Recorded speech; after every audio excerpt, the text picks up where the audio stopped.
Hey everybody, what's good? Good to see y'all. Happy Friday, happy Friday. Hope everyone had a good day. Hope everyone had a good week. Very happy as always to be back with y'all. Hey, what's up Godzilla? Good to see you. How was your week?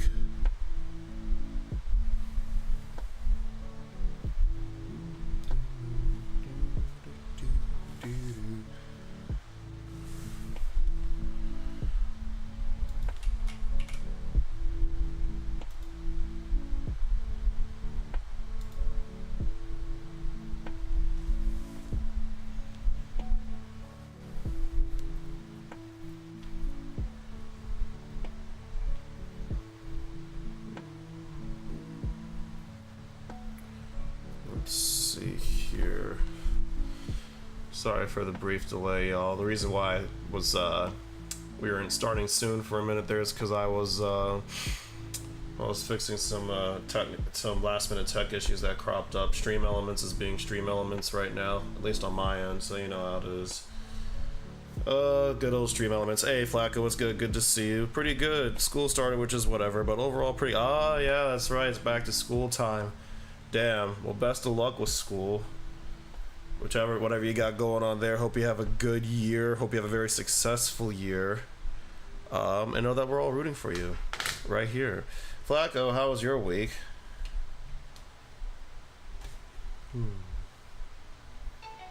Oh yeah, that's perfect. Okay, cool. We love it when a good setting is dialed in perfectly. There we go. All right. Pretty chill. That's good to hear. That's good to hear. Yeah, pretty chill. Pretty chill is pretty much the exact opposite of what it's been up here in New York. Literally, in a literal sense, because it's been so hot this week. I don't know what happened, y'all, but between like last Saturday and today, the temperatures just freaking soared. Like a heat wave just hit us out of nowhere. So we've been dealing with like highs in the low to mid 90s pretty much all week. It's been terrible, but good news is it finally started raining today, which is good. Helps out with, you know, breaking up the heat, breaking up the humidity a little bit. I don't know if you can hear it in my voice, but I got sick this week. And I don't know if this can actually like do this to you, but like the rapid temperature change just like took me the fuck out. That's NOLA at 10 a.m. Disgusting. Yeah, I could not survive in New Orleans. My bloodline is too weak for that shit. That humidity, that heat, that combination could never be me. I'm glad, Flacco, I'm glad you can survive down there. But like, damn. I don't know how you do it. I don't know how anyone reasonably does it, quite frankly. It's such a terrifying prospect to me trying to survive in a climate like that. I do not do well with heat in general, so it's like the thought of that just makes me want to go to sleep for like 10,000 years. And in fact, that's how I've been sort of getting over this cold. Been getting lots of rest, been kind of catching up on sleep. When it gets really hot like this, it's really hard for me to sleep because I don't have any air conditioning in my apartment. I just have like a couple of fans, and my ceiling fan in like my living room, and that's about it. So it's like they're all very intricately aimed in a very complex system to maximize cooling throughout the entire space, especially here in my bedroom when I'm like working at my desk and shit.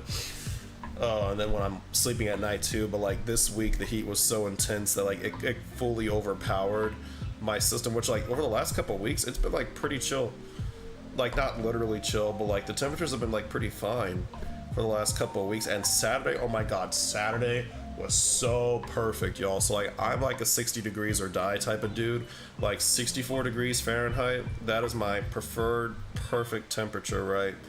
And it was that like for like the first few hours of the morning on Saturday, and like even into the afternoon, even as the sun was coming up, it only hit about 70 degrees. And it was like it was so nice that like I started my day off on Saturday.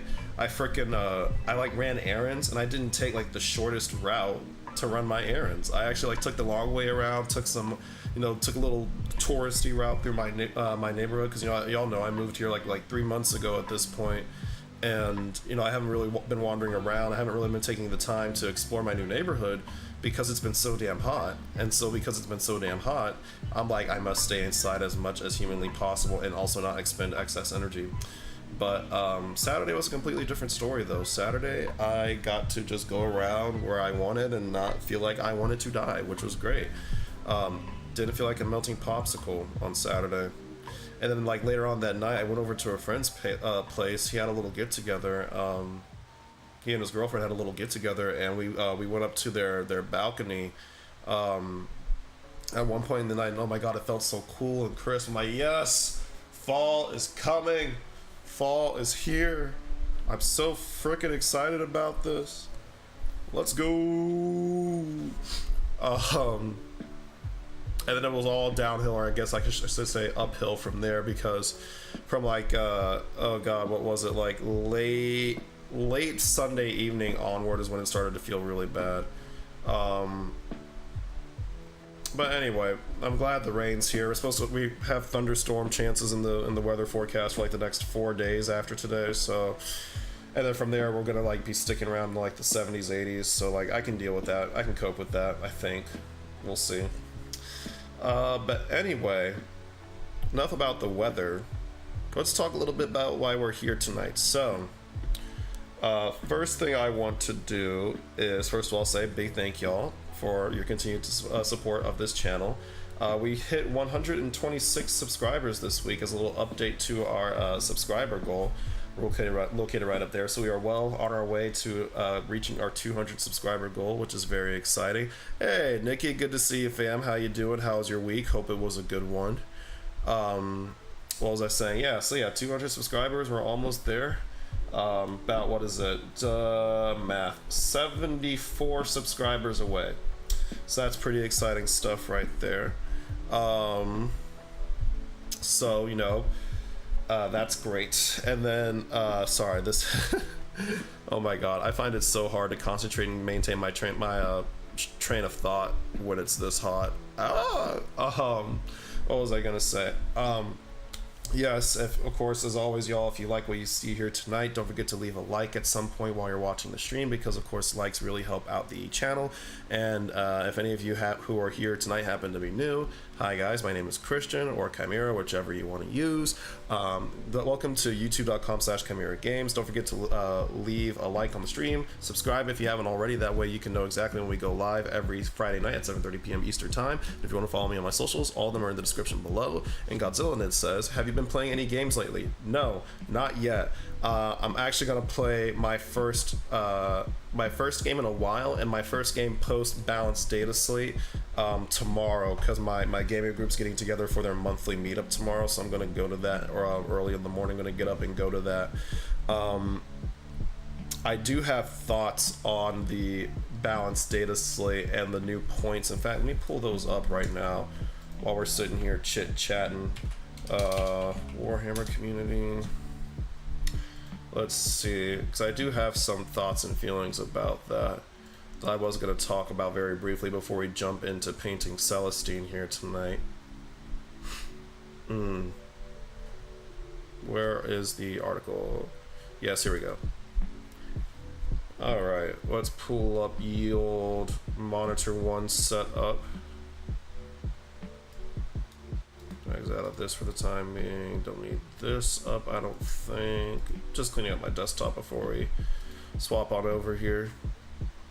Alright, so here we go. Here's the warhammercommunity.com article titled Warhammer 40k Meta Watch. Changes abound in the first balanced data slate of the edition.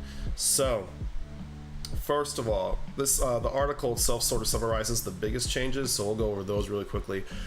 Devastating wounds, no longer causing mortal wounds. The old devastating wounds rule being that, you know, a six to wound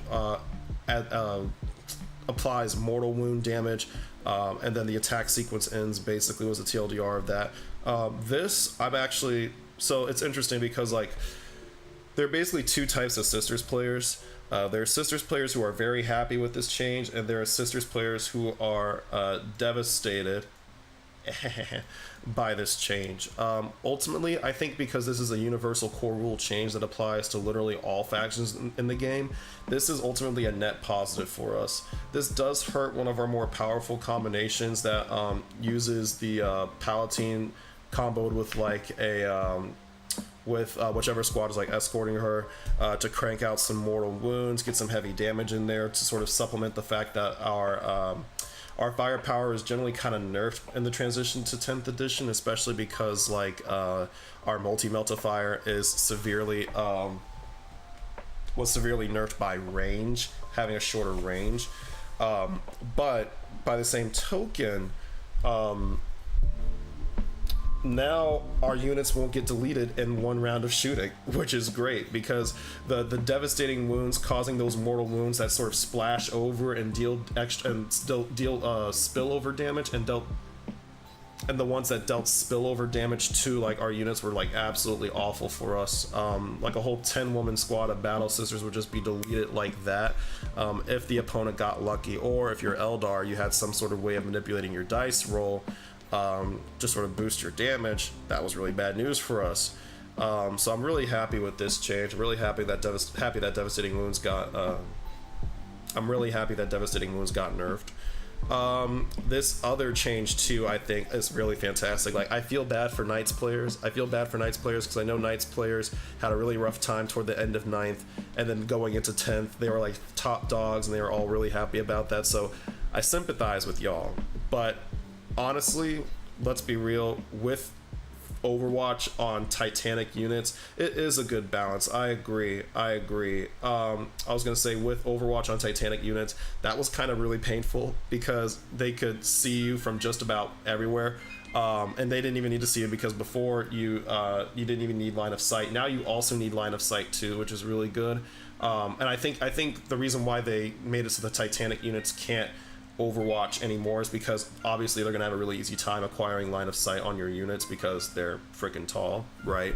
And also, like, with the guns that like Knights can fire, it's like with all the dice you're rolling, you're bound to get some 6s when firing Overwatch, right?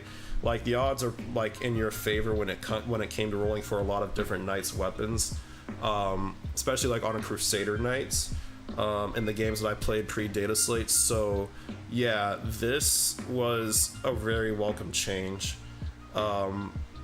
This is going to make going up against Knights, whether they're Imperial or Chaos, just like better, especially because they seem to be everywhere now. I don't know, the number of Knights that sort of cropped up in my play group kind of grew exponentially as we approached this data slate, between the beginning of the edition and this data slate. So that I thought was pretty good. Let's see, I think now, okay, so this goes into detail about some specific faction stuff, so let's look at the actual balanced data slate itself and look at some of the other things that they changed. Let's see, modifying its stratagem's command point costs. So this change, I think, is fine. This doesn't really impact sisters very much because our only like sort of our CP shenanigans usually involve like a CP refund that we have to roll for anyway. So like from a sisters player perspective, I don't really care too much about this. It's great though that units that don't have the like the rule to reduce their CP, they don't get that usage, they don't get that benefit unless they also have that rule, so that's good. Godzilla says, have you been playing any video games? Yes, I have been playing video games. This is a pretty old one, but this week I've been playing this game called Fury, which has been really fun. It's this action fighting game where you play this dude, the Stranger. You're basically trying to break out of jail, but to break out of jail you have to fight a series of bosses sort of like on your way out of jail. It's really good. It is such a satisfying game to play. My personal favorite, oh, you know Fury. Ah, wonderful. That's good. That's good. That's good, Nick. Yeah, I love that someone else knows this game because I love it so much. My favorite genre of video game are like action games / action RPGs like that, where like the combat is super fluid and it just feels so like tactile, like you have like control over like every inch of your character. Like, that's why I love Fury. I love Nier Automata. I love like the Kingdom Hearts series, especially Kingdom Hearts 2. That game was so much fun. But yeah, that type of video game is my jam. Bayonetta, Devil May Cry, love those sorts of games. So yeah, that's what I've been playing this week. I kind of had to put Baldur's Gate 3 to the side because I've been I'm bad at that game. I'll just say I'm bad at that game, and I'm kind of stuck at a part right now. So we're gonna give ourselves a little break from that. Godzilla also says I've been playing a lot of Armored Core 6. Ooh, nice. That's a game I want to get next. After I beat Fury, which I should be pretty close to doing at this point, I'm going to get Armored Core 6. I'm going to get Armored Core 6. That game looks like so much fun. Wait, Fury, that's the Synthy boss fight. Yes, correct, Nikki. That is the Synthy boss fight game. You are so right. Hold on, let me adjust some shit on my screen real quick. That way I don't miss y'all's chats and stuff. Yeah, there we go. Perfect, perfect. Armored Core 6 is amazing. Yeah, that's what I've heard. That is what I've heard. I've heard that it's really fun. I heard like the combat feels really good. I hear like the customization options are like so much fun to play around with, and that the game kind of encourages you to play around with, which is really cool to me, because like I feel like that's such a, I mean, even though From Software has been making Armored Core for like 15 years, you know, like they really rose to prominence with the Dark Souls series and Bloodborne and Elden Ring and shit like that. And I feel like in those games, you know, it's the sort of thing where you find a build that works for you, and that build carries you through to the end game, right? Whereas Armored Core 6 basically, what I've heard is like it basically forces you to challenge like your own like thoughts about like what you think is a good build, mix around, experiment and shit, which I think is really cool. I think I'm gonna really enjoy that once I get my paws on that game. I probably mentioned it before to you, but Hi-Fi Rush is a really fun game. Hey, what up, Isaiah Keys? Good to see you again, friendo. Yeah, no, Hi-Fi Rush is on my wish list on Steam. It's up there. It's definitely one of the games I want to play. I've been hearing people say that it's a Game of the Year contender. So that of course piques my interest naturally. So I'm really looking forward to checking that out at some point in the future, for sure. Oh, and then all the while too, I've been like, when I need like a game that I can sort of like turn my brain off to, you know, like the game that you just kind of play like when you want to get a quick game of something in. I've been playing BattleBit Remastered. Been playing lots of BattleBit Remastered. I've started getting pretty good at that game. That game is really fun, and honestly, like during like I might end up playing it on stream one of these days, just as like a nice chill, well, not chill, just like, you know, heavy FPS combat and everything like that, but you know what I mean, just like a you know, maybe this is like a little funsy stream, one that's not like too like, you know,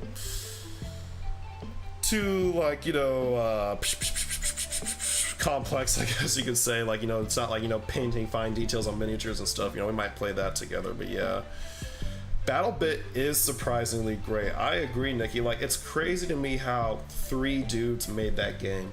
Like, the fact that 3 dudes made that game, and it feels like such an authentic, like, first-person shooter, like, massive, like, scale warfare experience.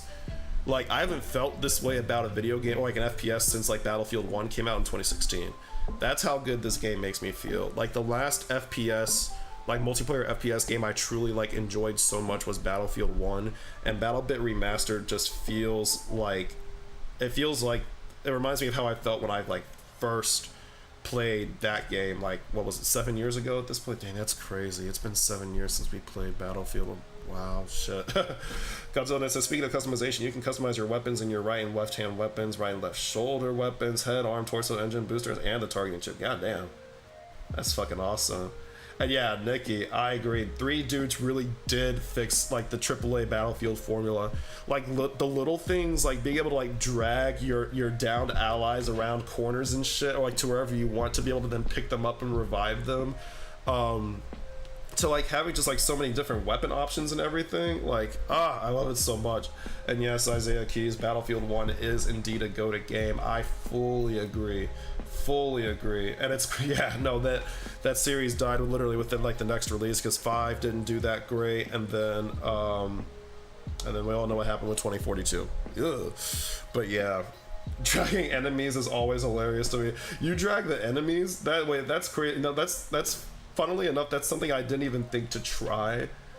That's something I haven't even thought to try in that game. I haven't thought to like try to drag the enemy bodies into like inconvenient locations. Wait, oh my god, the next time I play that game, I'm gonna have to try that out, because that sounds really funny. If they haven't released, yeah, you can drag them. Nice. Okay, that's good to know. That is good to know. That is good to know. The map design's pretty fun too. I forget what it's called, but there's that one map with the bridge. Like, that map gets so fucking chaotic. It's like the bridge with like the two bunkers sort of flanking it on either side. That map gets so fucking chaotic. It's like a sniper alley, like through and through, but like I've started getting good with like at least with like designated marksman rifles in that game. So like I'm ready to go like toe to toe with that, with the Wackistan, I think is what it's called. No, Wackistan is, wait, maybe it's Wackistan? I forget which one it is. Yeah, honestly, Godzilla did that, might be the move, just dragging them off a cliff so that their allies can't come revive them. Honestly, that sounds like the perfect stratagem for sure. I use the drags you off a cliff stratagem for 1 CP. Just drag enemy units off the board in 40k. Could you imagine? Insta delete. Speaking of 40k, I'm gonna go through the rest of these changes on the data sheet real quick just to get through the summary real fast. Insane bravery being nerfed to being only usable once per battle. Love that. I think that's good. Making it so you take it before the battle shock test, also a good change, because I think that means battle shock's gonna be like a little bit more impactful. I would have liked to have seen them institute this change where like they would where you have to retest battle shock in order to like get it off of your unit. Kind of like how in like Monopoly, you know, you have to roll to get out of jail when you get thrown in jail, shit like that, you know. I think that would have been a nice change just to make battle shock a little bit more impactful. But you know, this is also a step in the right direction, so I'll take that. I'm not going to talk about really any of these faction changes because I don't really play any of these factions.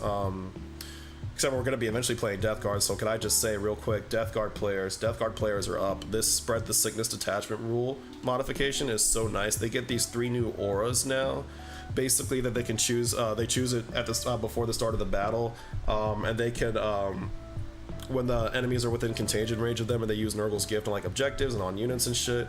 When the Hellbrute literally like, you know, like basically projects the contagion aura to like, you know, the enemy side of the field. Oh yeah, this is gonna do some damage. I think Death Guard are gonna shoot up to like a minimum 50% army now, 50% win rate army now, because of this. This is gonna kill most melee. Like RIP World Eaters are gonna have a hard ass time against this. So we'll see what the win rates look like at the next Meta Watch update for sure. And then points. I'll just go over points. My thoughts on the points real quick. So sisters. Every points change you see here highlighted in red is a points drop. We got some discounts. Only exception is on the Crusaders. They went up like 5 points. Each of these totals went up 5 points, but like honestly that's fine. I don't use Crusaders, but like also 5 points is still like pretty decent value for them. But yeah, everything went down for sisters, which is not really what sisters need. We need like some data sheet reworking, and we need some rules reworking too, because like I don't know if y'all remember, like maybe it was like 3 or 4 streams ago when I talked about the concept of like the matrix of like good and bad rules and good and bad data sheets. Sisters at the top of 10th belonged in the quadrant of bad rules, bad data sheets through and through. And this is a step in the right direction. Many sisters players are not satisfied with just this being like all sisters got, but what I will say though is that having more room in your army now as a sisters player to include things like an extra vehicle or just like pad out your infantry units is, in my opinion, very welcome. It also makes combinations like Morven Vol and the Paragon War Suits more justifiable to take. I have not taken that combination into games yet because before, with the old point total, like 135 plus 240 points, what was that, 375 points for that combination, I'm like, nah man, I can't justify that. But for 325 points, I can see a justification for that now, so I'm excited to try that out. I did the math. Unless I did the math incorrectly, I think my sisters list went down by like a 180 points without accounting for like the detachment enhancements. So cheaper biomass, exactly. More biomass for you and your bugs, Godzilla. Exactly. But yeah. Overall though, I'm excited to play around with this and get back to the list retooling. I don't think Battle Scribe's been updated with the new points yet, so I haven't really been able to like sit down and seriously crunch the numbers. But yeah, might end up picking up a Dialogus and painting that up off camera, so I could throw that in there with some Retributors, maybe some maybe with a Battle Sister squad. Being able to also justify like having a Battle Sister squad included with the Triumph of St. Catherine to like escort it, give it extra wounds, is also something that this is going to definitely enable us to do. And of course, you know, taking an extra Immolator, taking an extra Exorcist, because those vehicles are really good for us right now, won't hurt either. And that's the thing, like the Exorcist even went down in points. It started at 140 at the top of the edition, went up to 170, then they brought it down to 160, which I'm like, damn, that's great. We needed that, so thanks Games Workshop. Okay, those are my thoughts on all that. Enough tomfoolery, it's time to get to the hobby egg. So, what are we here to do tonight, friends? Of course, we are here to paint a non-metallic metal Celestine, the Living Saint.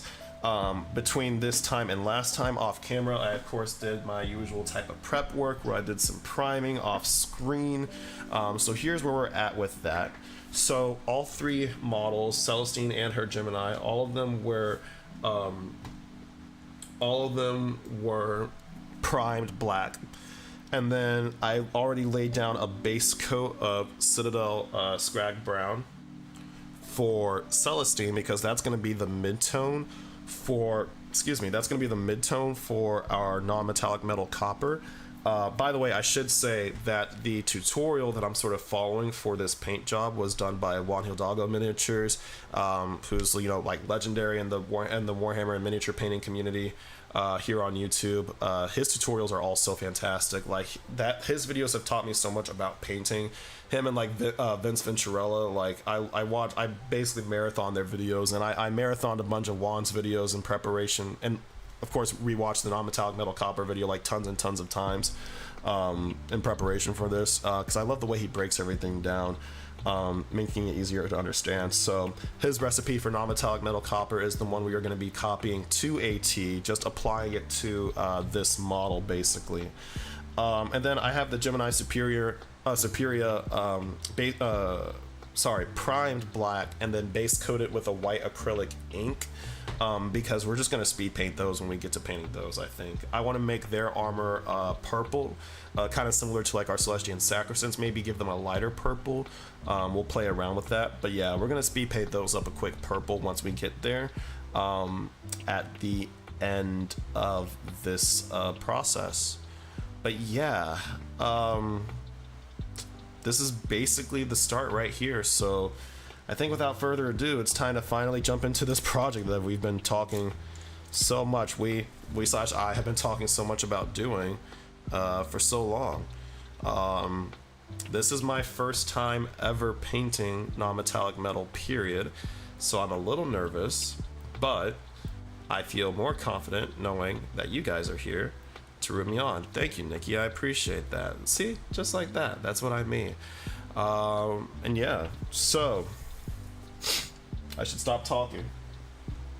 I am trying to delay the inevitable. I need to stop trying to delay the inevitable.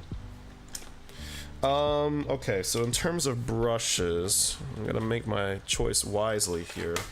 So let's see. Definitely going to use something more akin to like a size 1 brush for this this first step, or like maybe a size 2. This is size 0. That's too small. Where is my size 1 brush? Is this my size 1 brush? This is my size 1 brush. All right. Let's see. Quick size comparison, because my size 1 brush is looking a mite worse for wear. Let me think. Let me move these out of the way. Oh, also you'll notice too that I separated the oh, Godzilla, you got the new NIDS pre-orders. Nice. What did you order? I wanted to point out too, I primed and base coated the wings and the main Celestine model separately, and shout outs to I think it was Nikki with the suggestion to use Silly Putty to mask it. It worked like a charm to mask the connection points. Like that worked beautifully. I was surprised I was able to actually find any like any Silly Putty around here, but I found some of my local Targets, so that was a dub.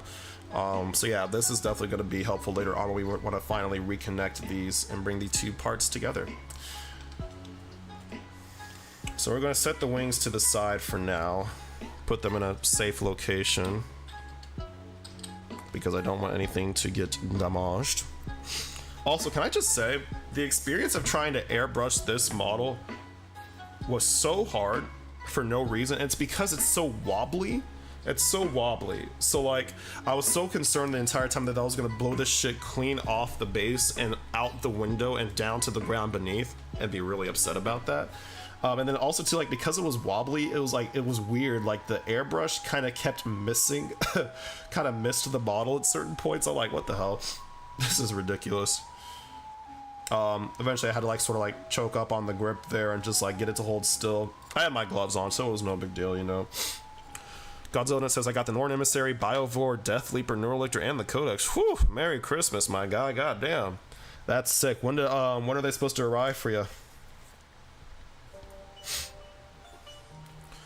Alright. I don't think I need a mixing ball. I can mix this pot pretty alright. The first color we're going to use is we're going to use the Bestigor flesh here. The first thing we're going to do here is we're just going to sketch out our highlights. Basically, just go ahead and place the general area where they're going to be on the model before we do anything else. That way we have them blocked out, they have their space on the model, we don't have to worry about running out of space to add them in later on. To be honest, I don't know. Ah, okay, well hopefully they get there soon. Hopefully they get to you soon. Probably in a week. Yeah, a week sounds good. A week sounds accurate. Like a good estimate. Almost dropped my paint here for a split second. But here we go.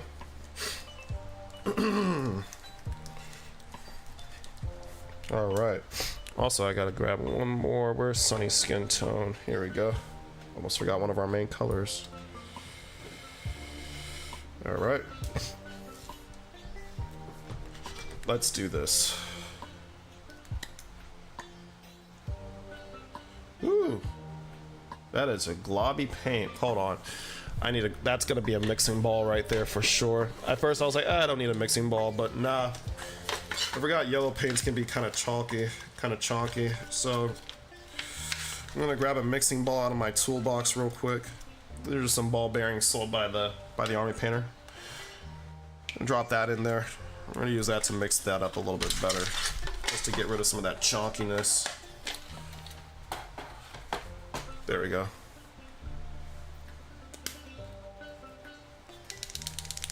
So you can hear it moving around in there. There we go.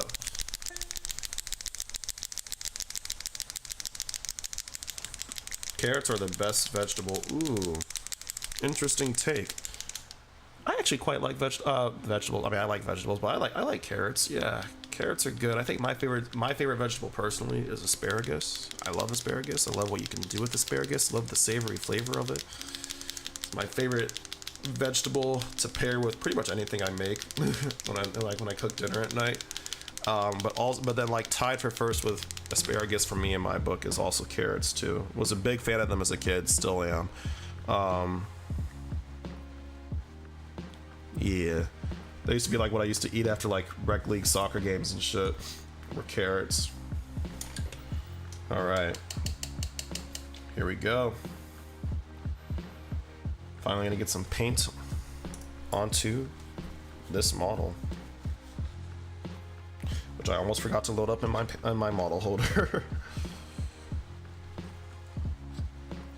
So let me grab that real quick too. There we go. Actually, am I gonna really want to use this?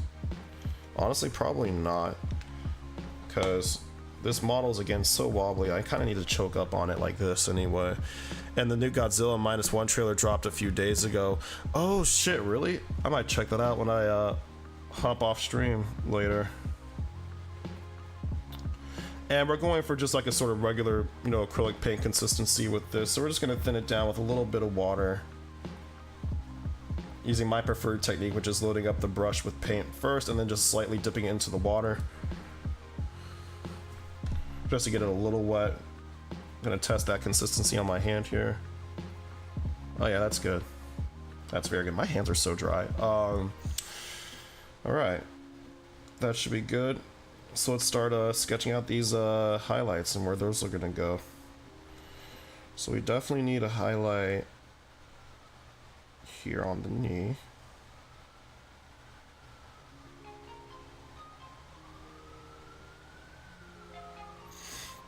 There we go. And the new Monarch Legacy of Monsters trailer dropped today. Ooh. Excellent time to be a kaiju fan, is it not? A kaiju film fan.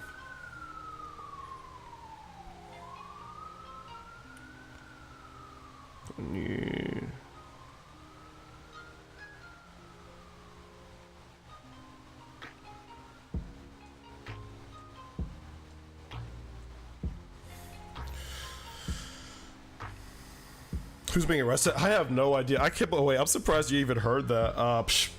Fuck if I know. Could also be an ambulance too. Not entirely sure. Actually, no, that did sound like a police siren more like. So yeah, not entirely sure though. Not entirely sure, my guy.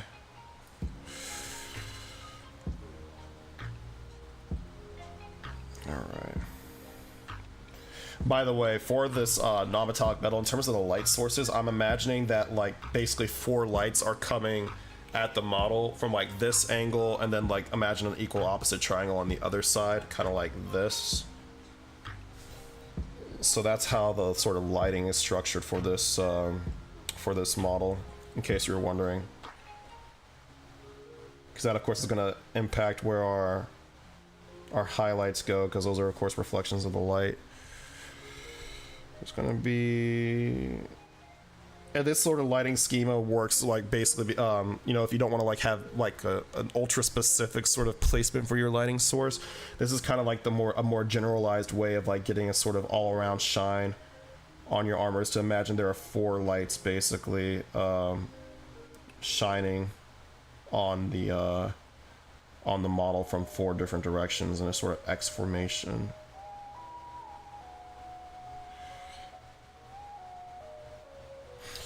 I'm actually going to take a minute now before I forget to zoom in so that way y'all can see a little bit better what exactly it is I'm doing here. So you see, here we go. We got the first highlights so far placed on the leg right there. Mm-hmm. All right.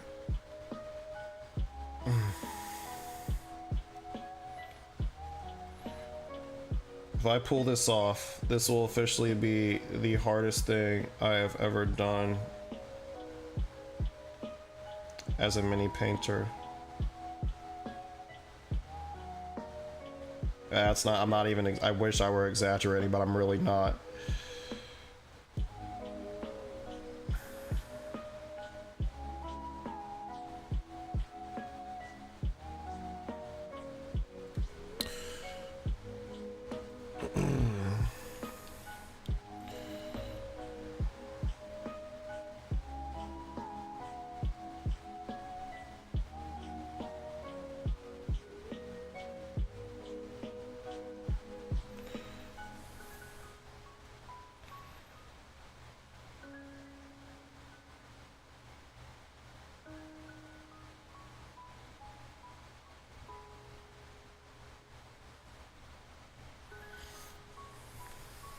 It's pretty tough, but it's really good practice for your brush skills.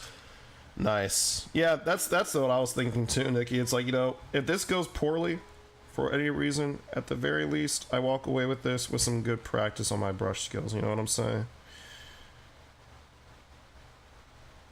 Overall, I can only stand really to gain from this experience, even if it goes poorly.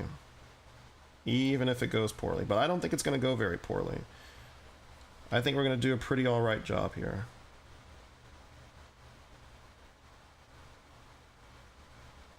Call me optimistic. But that is how I feel.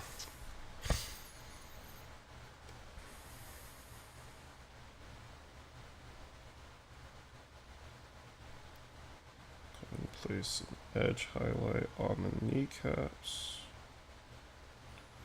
Oh. I just realized I did not set the playlist to loop. Haha, silly me. There we go.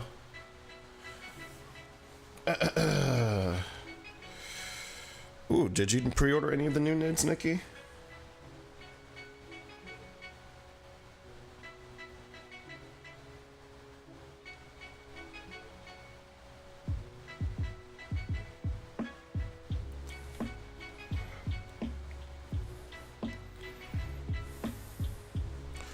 No, Godzilla, I'm doing the opposite. I'm seriously considering dumping some of my unbuilt knits. Ooh. Exciting. Garage sale.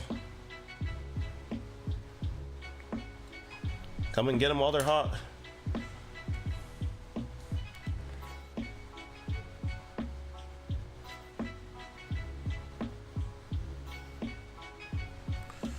Give them to me instead. There you go. This is the way.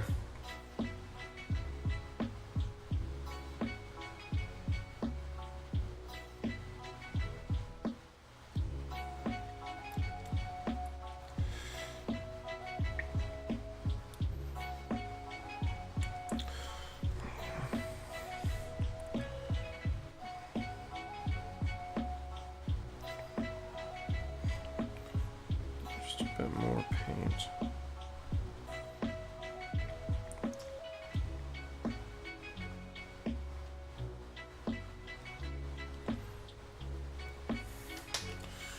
One second here.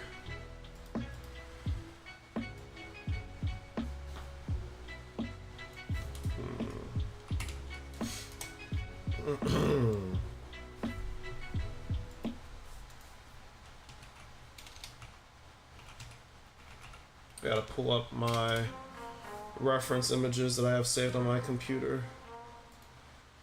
Got some couple of reference images from the Sisters subreddit for people who have done this same sort of paint job before me. Kind of using it as a general guide for where exactly to map out my highlights on this model.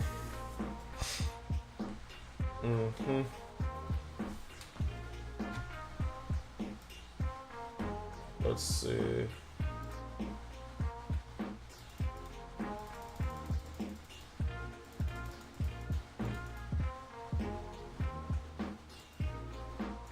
Yeah. Okay. Maybe, I don't know what I have, but I was considering just doing a giveaway or something. Oh, word, that'd be kind of lit. That'd be kind of fun. Would this be like on your Instagram or something, Nikki?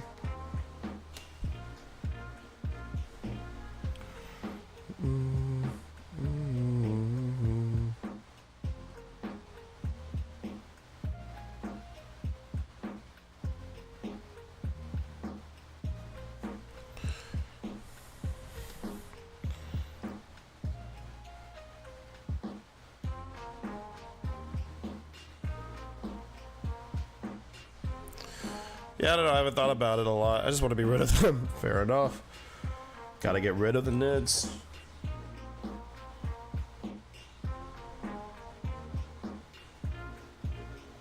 Gotta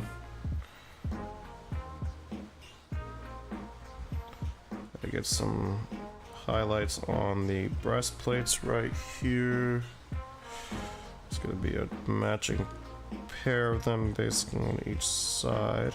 Right? Yeah. Basically.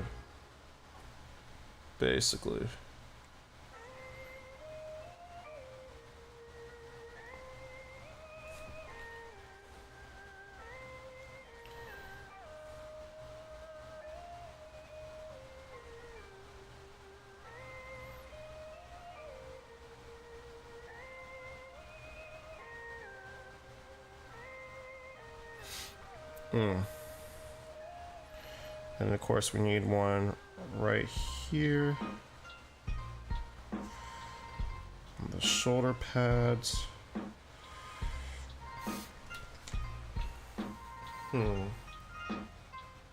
Yeah. We of course need a highlight here on the top part of the gauntlets too.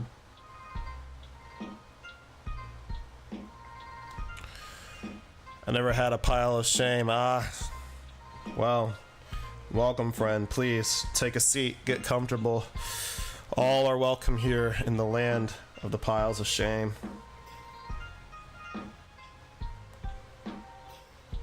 It is true, though. The pile, it comes for us all eventually. Thanks, I want out. Fair. Don't we all? You're stuck with us forever. Nah, you'll be alright. You'll get out eventually. Eventually. Eventually. Let's see here. Okay, so there's a kind of a... Ooh.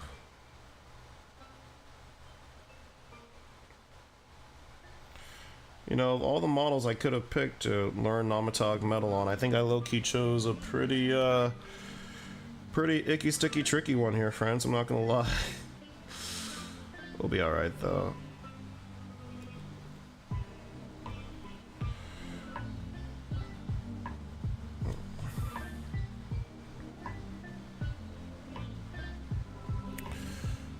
You're stuck with us forever. Says Godzilla did in the chat.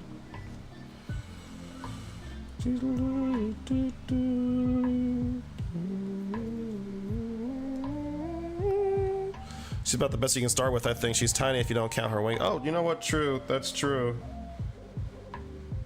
Having a tinier model, I can see how that would be like more forgiving in general. A more forgiving experience. Tiny model means tiny mistakes. Tiny mistakes means easier to correct mistakes.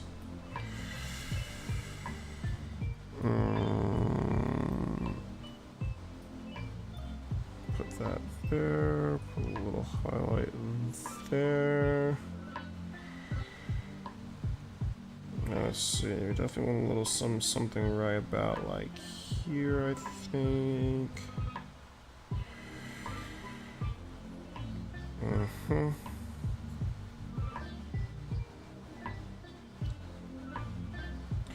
As our Bestigor flush begins to dry, that we've already Saint Nidistine win. Yo, actually, that'd be that's actually a pretty lit sounding concept for a model. Like, imagining like a Tyrannid with like angel wings, or is it like a Celestine but with like Tyrannid like wings, like winged tyrant like wings? I think you can go either way with that. Personally, the Celestine with like winged hive tyrant like wings sounds like a pretty pretty sick option there.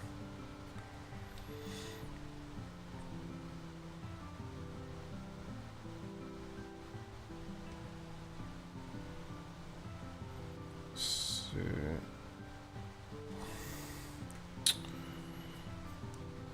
Okay.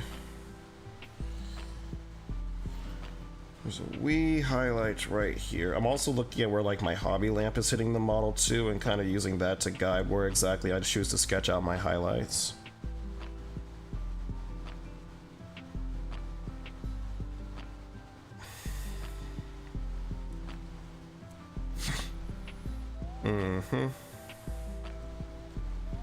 We need one right here on her other thigh too.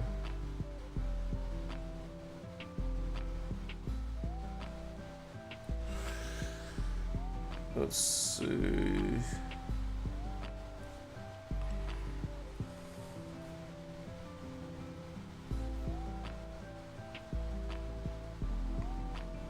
We cover the...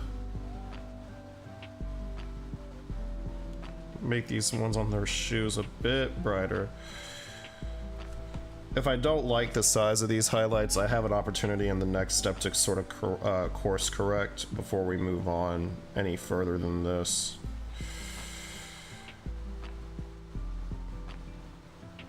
I also got my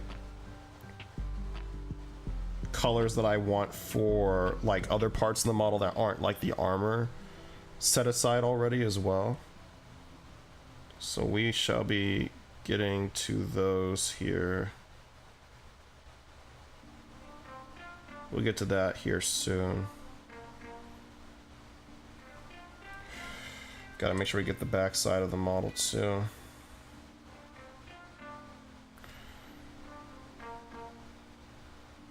Of course.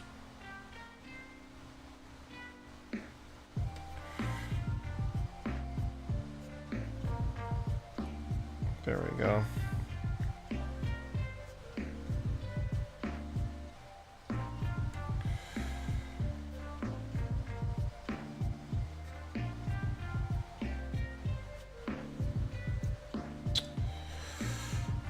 Let's see. there, a little bit right there. Let's see. Get all the ones on the back of her leg that we want to get. Basically, yeah. See, it's also nice too because like her cloak is kind of obscuring a lot of her, like the back side of her armor. So that means there's actually a lot less. There's actually a lot less to worry about highlighting, which is nice. I'm not gonna get this space in between like this part of the armor right here. This is supposed to be black. We're gonna go in at some point in the future and block that in black, like right here. In fact, part of me feels inclined to block out those bits of armor now while I have a chance before I get too much further in with my NMM colors. So actually, let's take a second now. Actually, low-key, let's do like every... Before we go any further, now that we basically have all of our highlights sketched out, so before we go any further, I'm going to take a minute now to block out every other base coat on the model. It's probably not going to take a minute, it's probably going to take longer than a minute, I'm going to be real with y'all. But I want to block those out so we can get those taken care of before we do anything else. That way, if I make a mistake later on, that way, instead of making a mistake while trying to block those out and like ruin like the non-metallic metal I've laid down, at least we're doing it earlier on in this early step where things are a bit easier to fix if shit goes awry. So we're gonna do that instead. If only I was better at strategizing in game like this, I'd probably have a much easier time winning games in Warhammer 40k. Ayo! Anyway, let's start with the black first since it's the darkest color.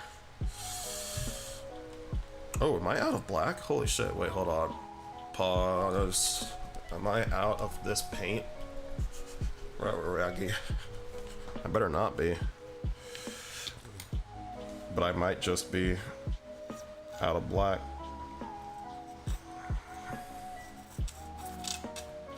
Ooh, we just barely have enough. Alright, cool. Shit. Alright.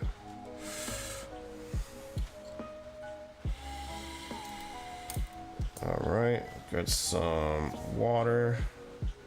We're just gonna again load up our brush we'll load up some water by the brush load. So we don't want this to be too thin. Don't want to overdo it. Just want it nice. Maybe a little thinner than that. Just a little bit more water. Oh yeah, that's perfect right there. Awesome. There's going to be a lot of paint on this hand by the time we are through here tonight, my friends. Believe you me. I'm gonna actually wipe the brush and get a slightly less loaded brush on this part.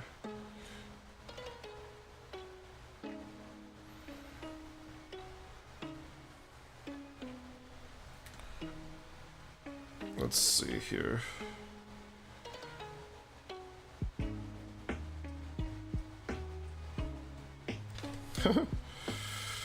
I just realized how tiny this area really is.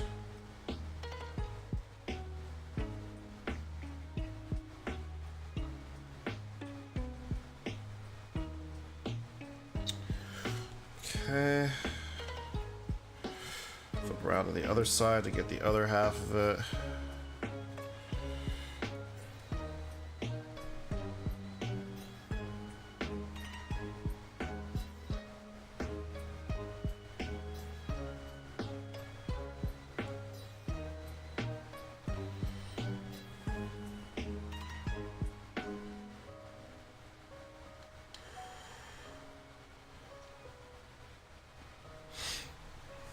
This is definitely going to be the slowest painting process I think I've ever experienced, but it's okay though. I'd rather it be that than speedy and sloppy.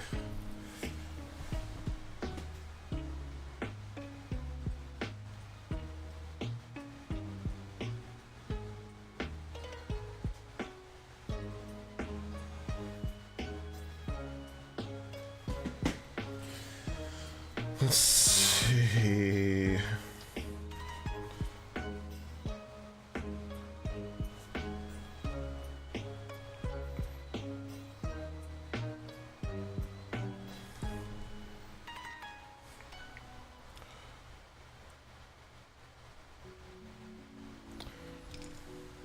Her hair is also going to be black too, I've decided, so we're gonna sketch that out too. We're gonna block that out too while we're in this color as well. As well as any other parts of her that need to be black, like this sort of like zipper type of situation that's going down, and also this tube situation here too. Those need to be black as well.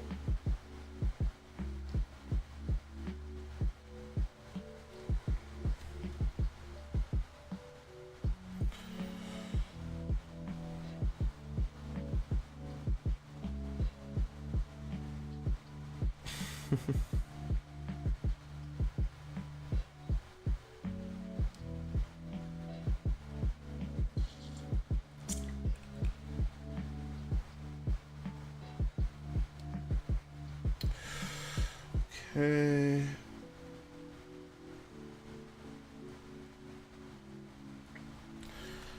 All right.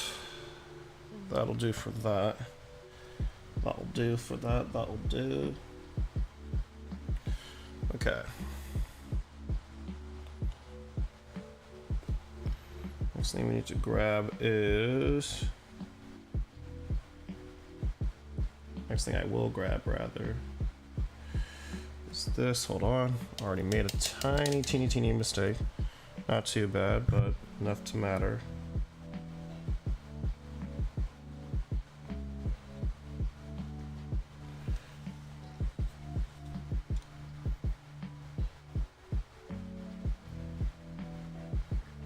Nice. Okay.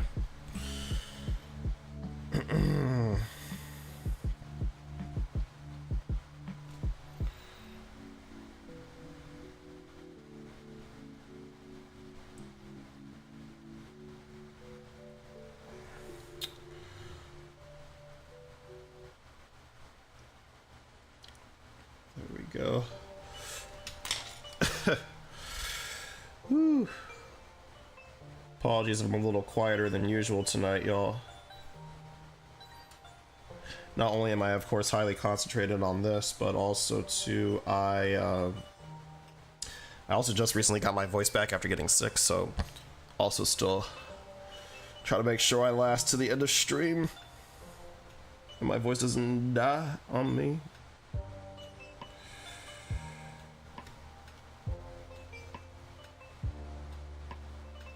It's amazing how picking out little details even like these just already adds so much depth and dimension to the figure. Like, I'm so happy to see the way this figure is transforming, and we barely even got started. Oh my god, I had such a moment the other night, y'all, where I just like got home from work and I look over at Celestine. This is after I had just finished priming her, and I'm like, damn, I am really like mini painting. Like, I'm so happy to be doing this. Happy to be doing this with y'all. Happy for this little community we've built up so far. Shit's great, you know? Of all the hobbies I've tried over the years, this has gotta be the best one. Hands down. Bar none.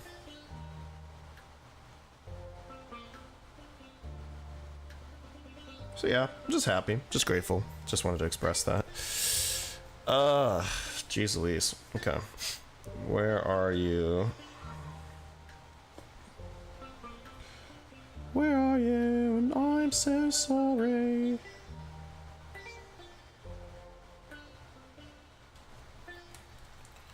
There's times I look at my models and I hate it, then comes the next step and I love it. Yeah, that's so true. Like, I've definitely had times where like I was in like an earlier phase of painting a particular project, and I look at it, I'm like, this is fucking disgusting. In fact, I think I literally said that with like my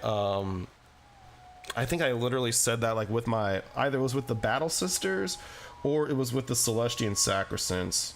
It had to be with one of those two projects, because I definitely didn't have a moment like that with the Castigator, because that was just kind of like rip-roaring fun we were having with that. But like yeah, it's like with figures, with like humanoid figures, especially, or like with like battle line units, it's like, when is this gonna start to look like something? Especially because like the painting of like battle line units often is very monotonous, because you're painting like the same thing anywhere from like 10 to 20 times over. I will never forget like when I got the Votann army launch box back like wow, that's been almost a year. Literally later this month it'll be a year since Votann launched. That's crazy. Damn, time flew by. But like god, having to paint 20 Hearthkin warriors that fucking sucked. I had to take like, this was before I started streaming, I had to take like a month off of like painting anything period after finishing that launch box, because holy shit, that took so much out of me. That took so much out of me. Not even exaggerating. I wish I were exaggerating, but I'm not. That was like the first thing that made me go, man, fuck this shit. But here we are. Here we are now, a couple months later.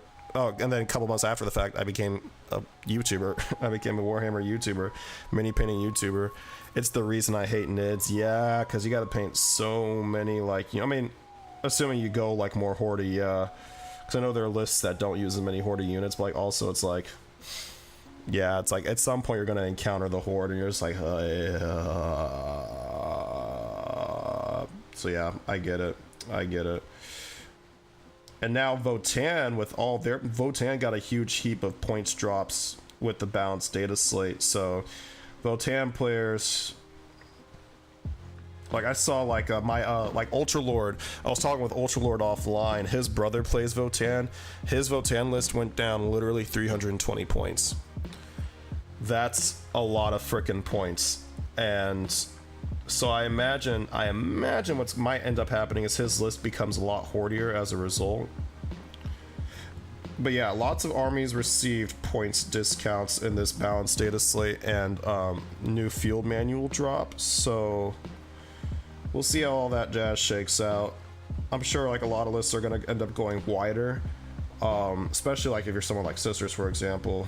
You're going to go really wide just to have the ability to survive past, you know, like turn 2.5. That's just the way it be for Sisters oftentimes, is we don't survive for very long. Not at all, not at all, not at all. Toughness 3, 1 wound apiece for almost every unit in the army. Basically anything that's not a vehicle. Even Crusaders are toughness 3, 1 wound apiece, which is fucking crazy.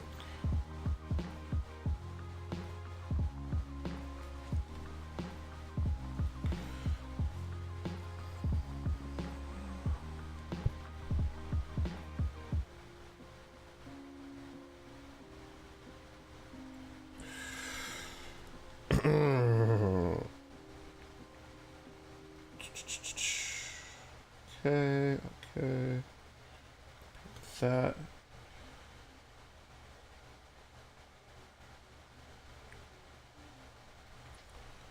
See, this is why you want to be very careful about the amount of paint you put on your brush, because the less paint you have on your brush, the less likely you are to get paint where it does not belong on your model.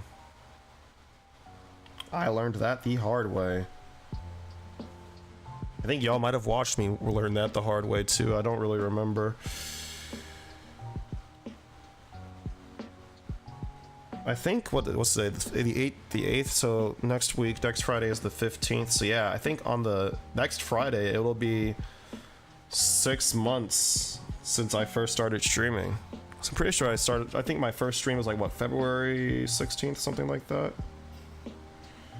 I gotta look back at my let me see actually. Uh-oh. Dropped something. Dropped a brush. Thankfully it's not a very useful one. Let's see. First stream was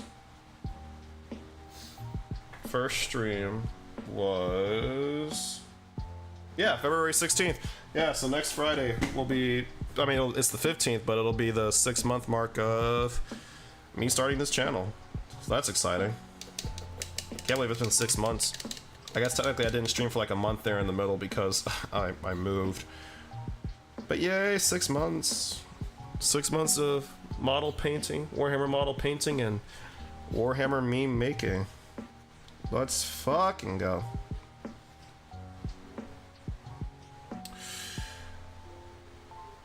Okay. Now.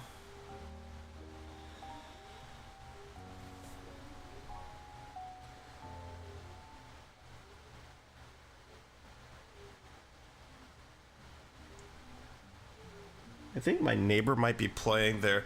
Thanks, Nikki. I appreciate that. I don't know if y'all can hear that, but I think my neighbor's playing their trumpet. Next, yeah, that's their trumpet. Yep, that's 100% their trumpet. I learned recently, through no direct contact with my neighbor, that my neighbor is a bit of a jazz musician. He plays what sounds like a double bass, double upright bass, and the trumpet. I don't mind it though. It's usually not super loud. I can hear it, but it's not like super loud or anything. Plus, it's like, ooh, jazz. How swanky, how swanky.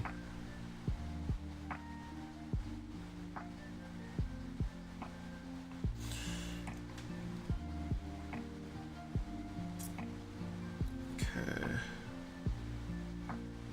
I just wanted to go back and highlight these couple of spots while I was thinking about them, because I just thought about them.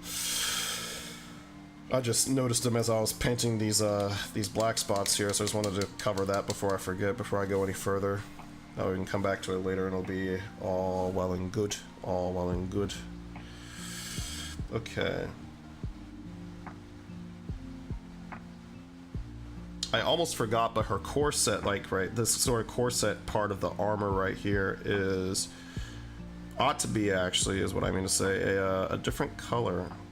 So it's going to be probably the same blue that we're going to paint the robes. The robes are going to be blue, by the way. So we have that to look forward to here shortly.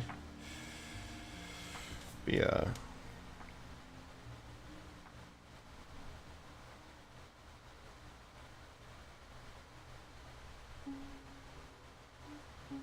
Here we go.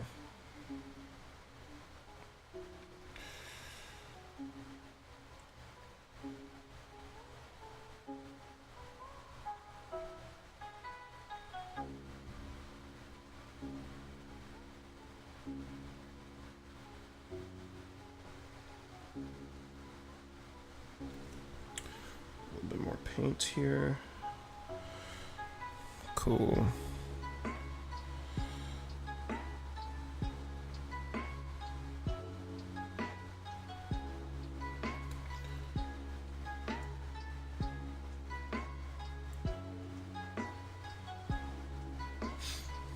Okay.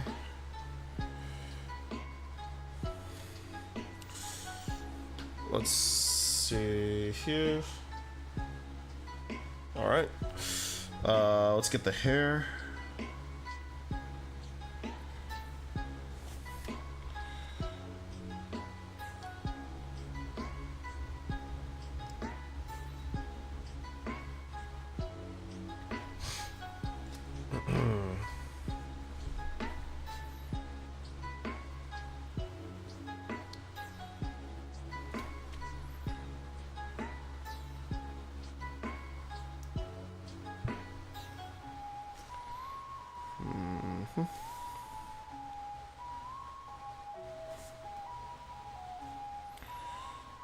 Little bits of water at a time as we thin.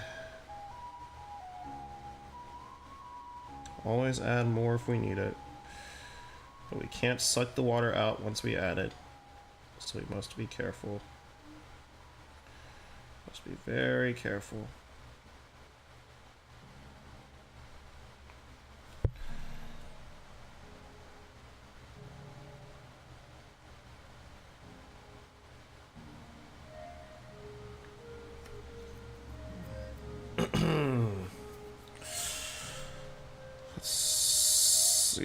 Here.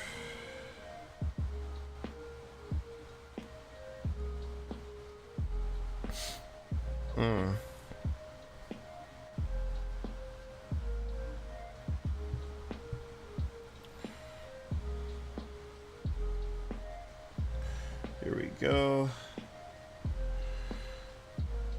See, unlike many other Sisters models that I've painted so far, Celestine's like hair and face are actually like they're sculpted in a very detailed way, and so it's actually really easy to sort of just let the sculpting of the model do the work for me, in terms of, you know, making sure I'm getting like full coverage here. I don't feel like I'm sort of fighting the model as much to get the paint down as I do sometimes when I'm painting like a normal Battle Sister, or like the Celestine Sacrosanct we finished too.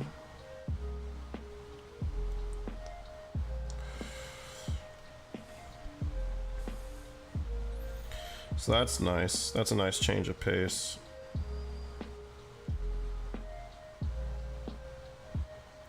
I used to think that more detailed models would actually be more intimidating to paint, but no, they're actually, in many ways, they're easier, because a lot of like the fine detail work is of course already done for you, which seems obvious, but for some reason that just wasn't clear. That wasn't very clear to me.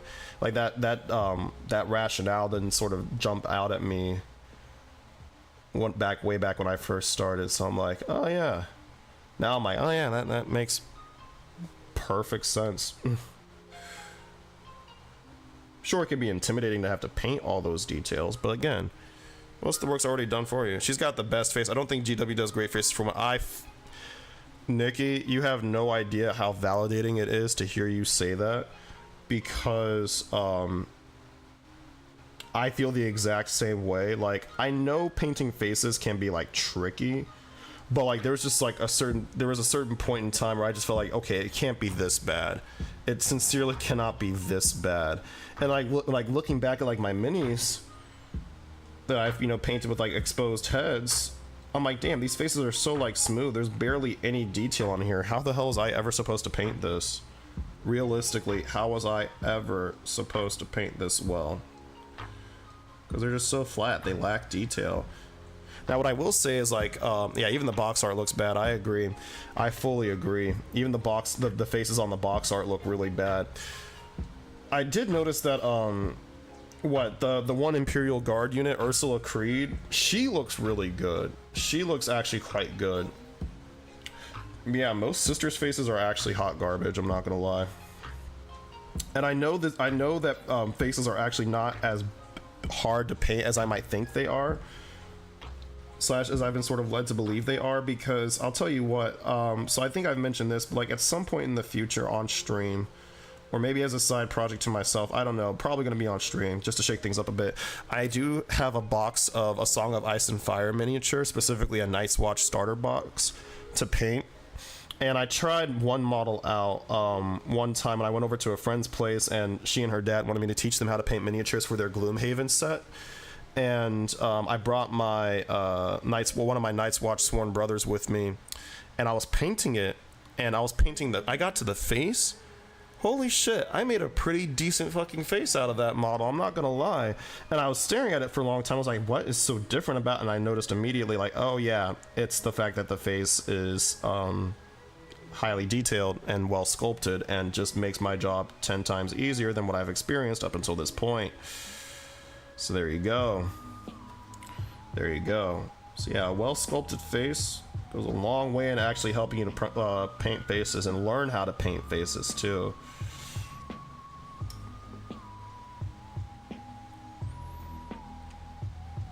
Mm-hmm. 100%. But yeah, it makes me so happy to see that someone else feels that way. LGW faces. Good to know that it's not only a skill issue. Good to know that it's not just a skill issue on my part.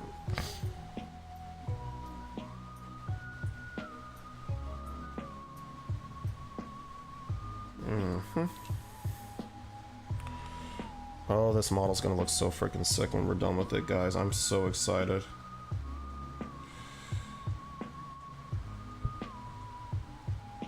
In a lot of ways, this is already one of the best models I've ever painted. Yeah, no, they are pretty bad looking. They are getting better, I agree. I feel like Imperial Guard, having had the most recent model refresh before 10th edition, or like most recent wave of model refreshes, I think a lot of their models, a lot of their classic units that got like new sculpts really stood to benefit from that, or really benefited from that is what I mean to say. Like the Lord Castellan, for example, and then of course the new Ursula Creed model, like I said, is really good.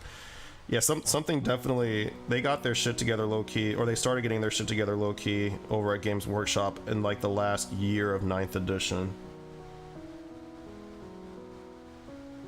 Well, except for NIDS, because they still let those horrid Gene Stealer sculpts run around for a long time. Not just those, but also the those and the old Biovore Pyrovore sculpts. Those were bad. I'm not gonna lie. The new sculpts though are chef's kiss. There's a new Imperial Guard model that looks good. The woman holding the power sort of like a Space Marine Lieutenant. Not sure. Oh, that's Ursula Creed. I'm pretty sure that's Ursula Creed. I think she has a power sword. I'm like 99% positive you're thinking of her.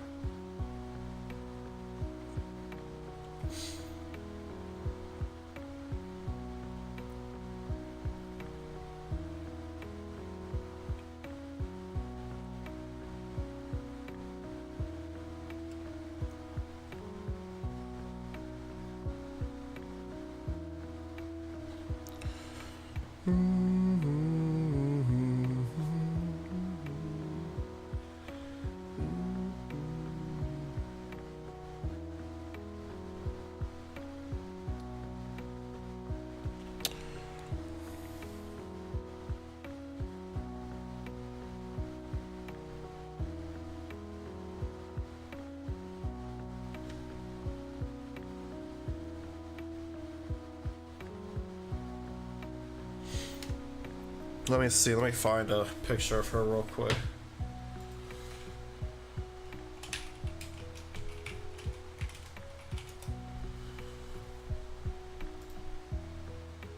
Oh, she's not holding a power sword. Oh no, she is holding a power sword. Wait, right? Yeah, here we go. Yeah. Is this the model you're thinking about? Oh, Minka Lesk. Okay, let me see. Minka Lesk is the one you're thinking about.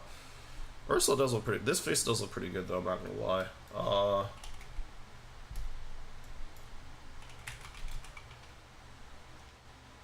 sorry. I literally mixed up the first letters there. Oh yeah. She looks really good. She does look really good. Yeah, this face looks pretty decent. Yeah. Yeah, it is pretty decent. I concur. Okay, where are we now? Oh. Popped off part of the stand. Like I knew I was going to freaking do. That's okay, we still got one part still standing. I'll fix that in a little bit. I'll fix that in a little bit. I'll fix that in like 2 seconds. We just look for more black spots too, or spots that should be black to cover up real quick.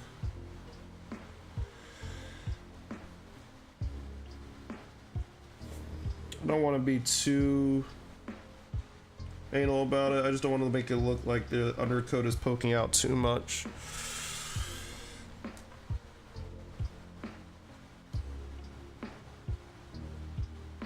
Just gotta do what we gotta do to conceal the majority of it. Uh-huh.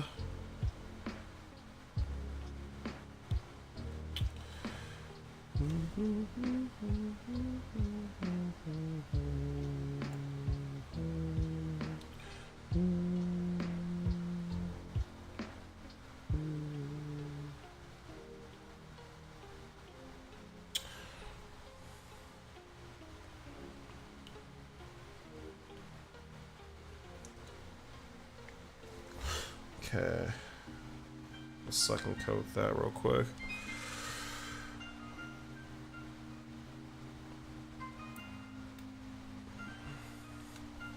Okay, not too shabby.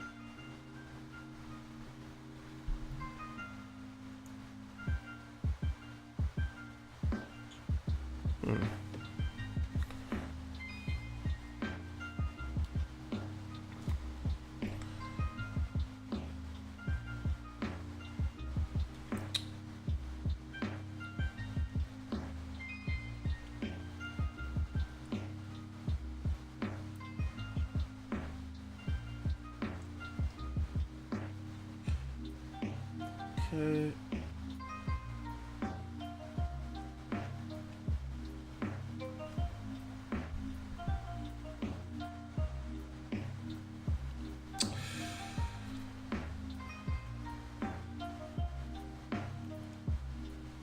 Okay.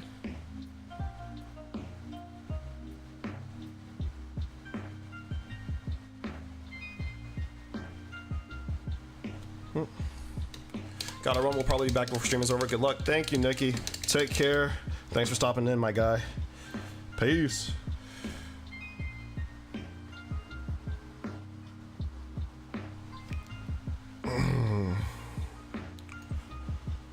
Let's see here.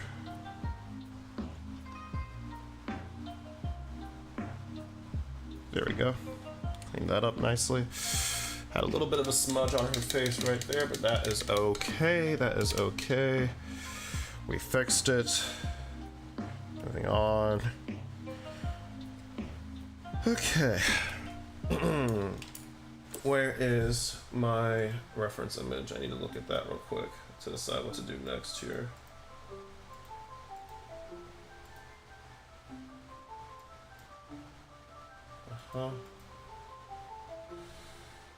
One of the few times I wish I was actually on my laptop,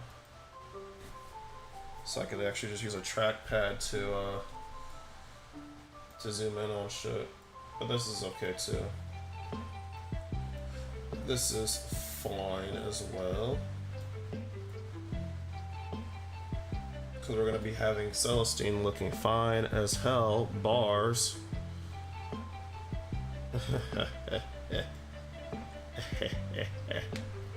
Okay, let's see. Other highlights I might want to include. Ah. Interesting. Yes. How could I have forgotten you? I don't think I prepped this wet palette very well tonight, but that's okay.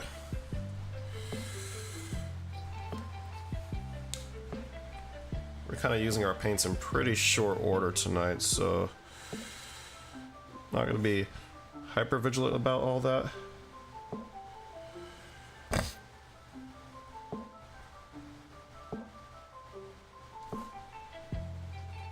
Okay.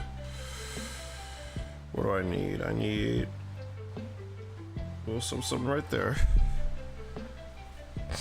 I need a little something right here to counter. Perfect. And then let's see.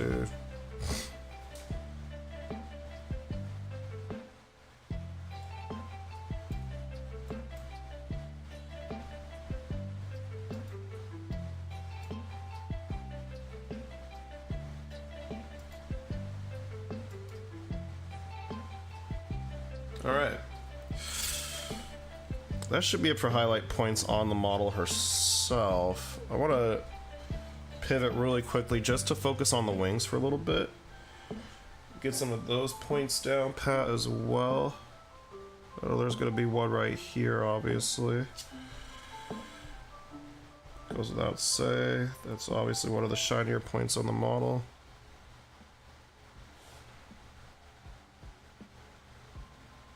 Should add a little bit more paint into the mixture here, just so that it's not super duper thin. There we go.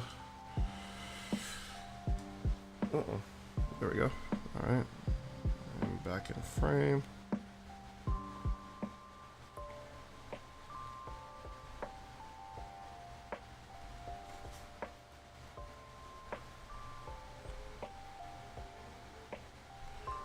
Concave, but those aren't really concave to me.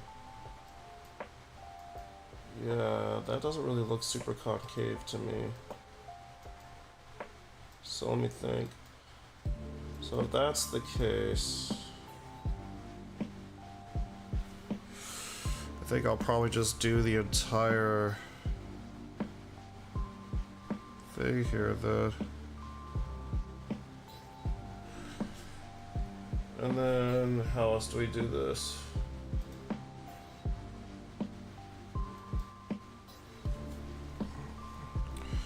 Light's gonna catch right here.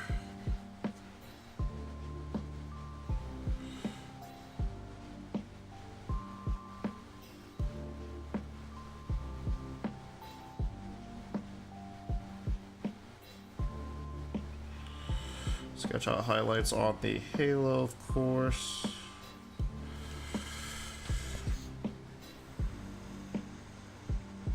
These can be very kind of loose and free form because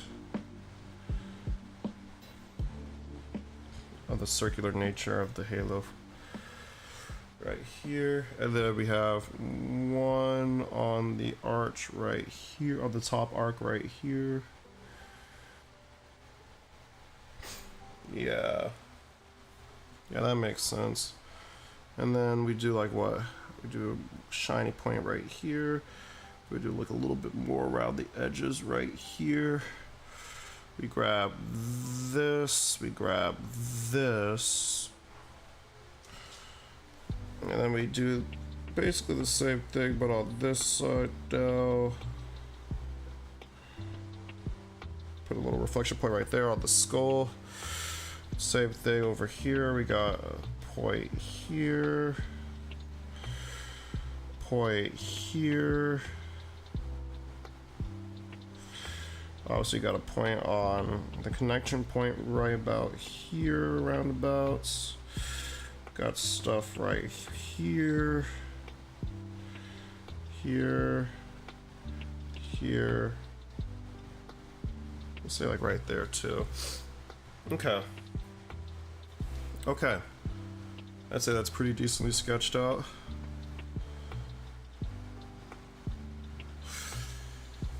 Let's see, going back and looking at the reference image. Oh, we gotta get the very tips of this part right here too, of course.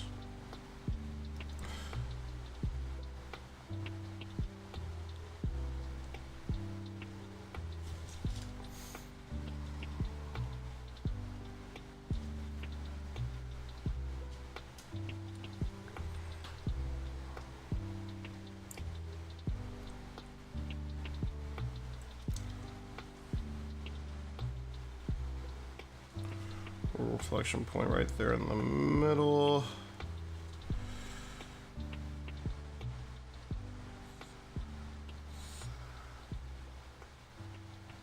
That perfection.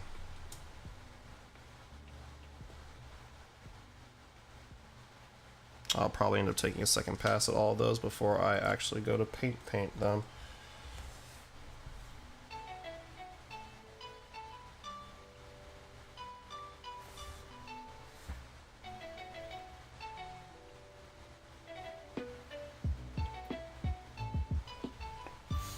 Actually, I'll go ahead and do that second pass now, just while I'm thinking about it, so I don't want to forget later. Not all these need a second pass, just a few though.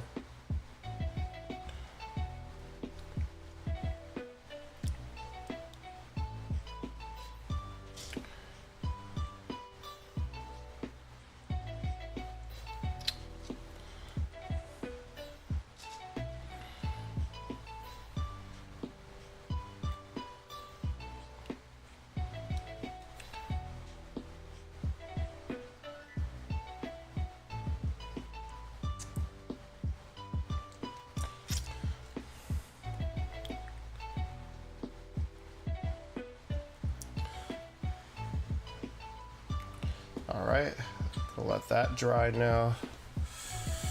Alright, let's see here.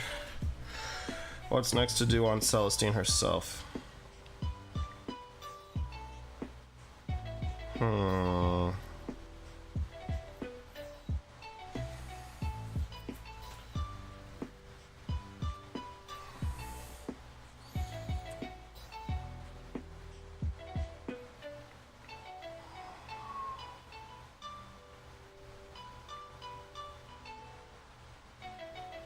Get the sword, of course. Not entirely sure how we're going to tackle the sword yet, honestly, but we'll cross that bridge when we get there.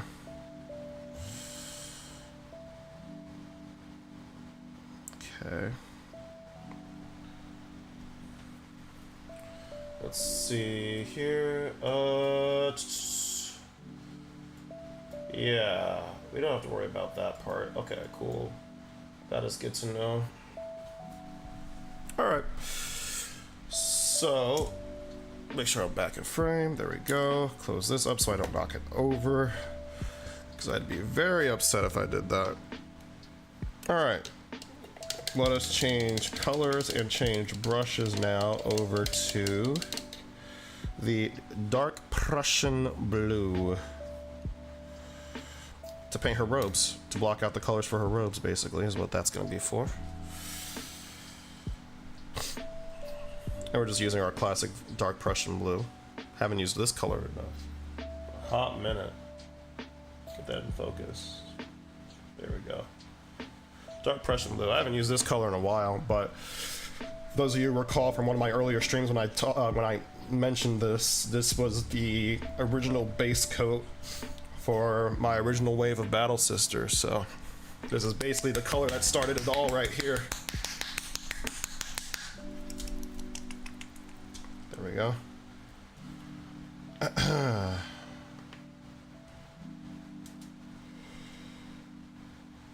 Okay. Don't need that much paint. That much should do just fine. Even that's probably a bit too much, but here we are.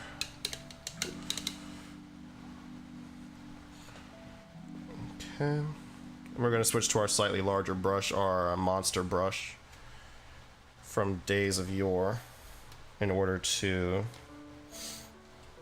base coat these cloths. And we're going to use our smaller brush too in tandem with it.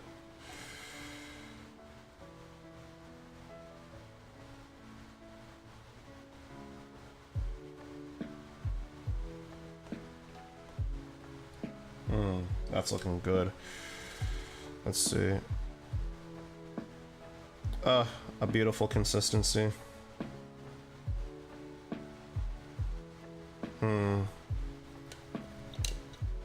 If anything, maybe a touch thin, but honestly, we can live with that.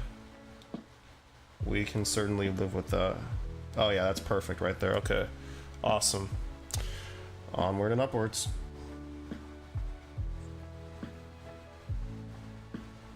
This is probably going to take a couple of coats to recover. Just because that brown underneath is still pretty strong all the same.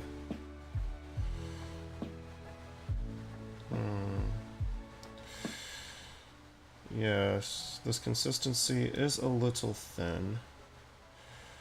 But that's okay. Because multiple thin coats is better than one thick coat at the end of the day.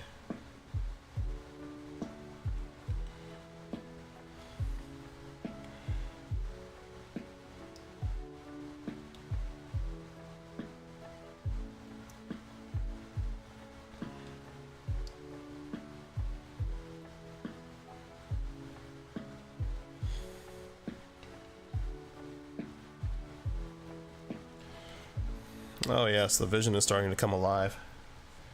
Yes, yes, yes. Can you see it now, my friends?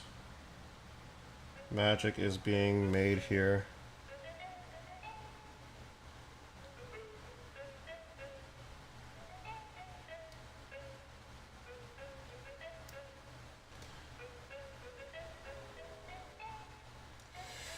Let's see.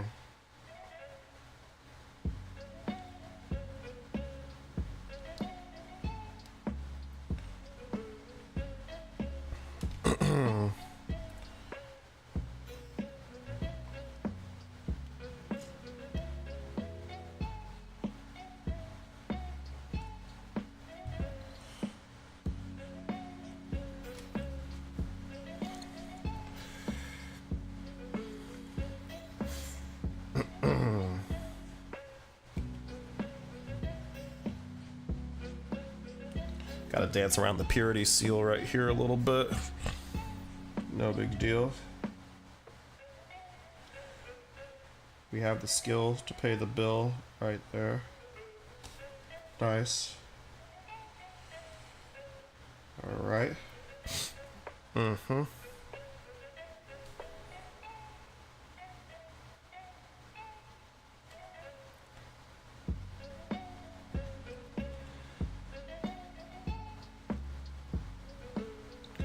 the inside, of course, as well.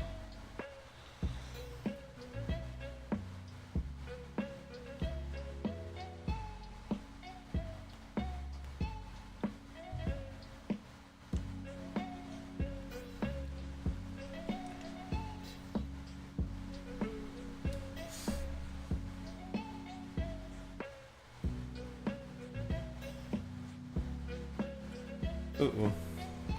Alright, that's gonna be an immediate fixer-upper right there. Hold on. See, this is exactly why I'm doing this step now and not later when we have more of our NMM laid down, because if this had happened with that, I would have been very upset.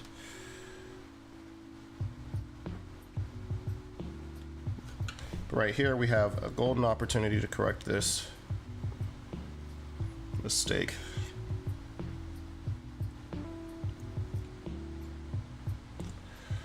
And in hindsight, this color probably should have gone down first, even before like the highlight blocking.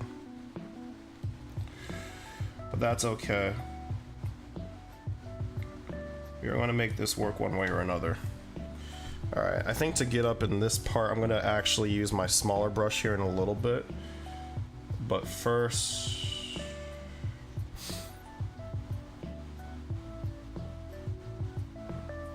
hold on. Brush was too wet when I picked up that paint just now. Also get a different angle on the shit here. There we go.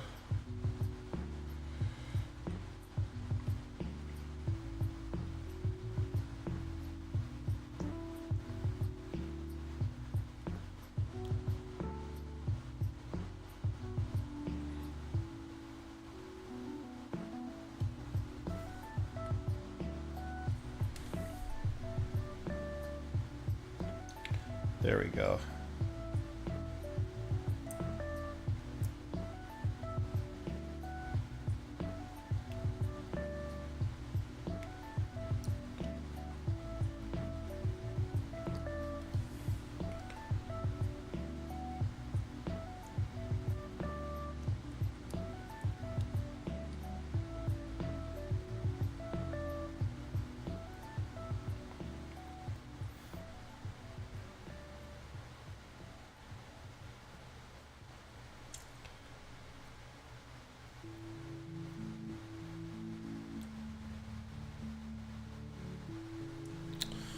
Okay.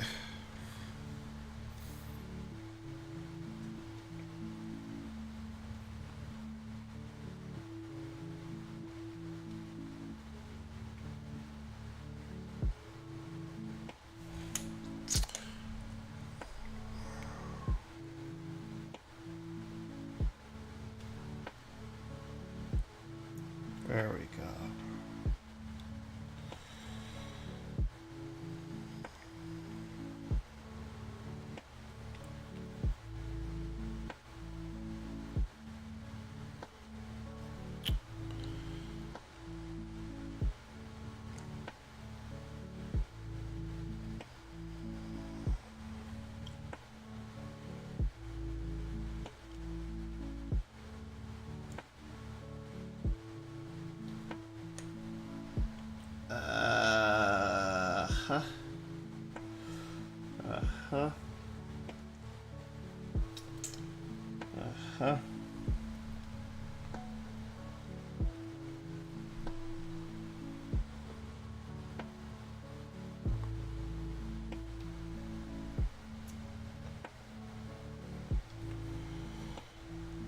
This needs to be blue too, so I'll go ahead and get that as well.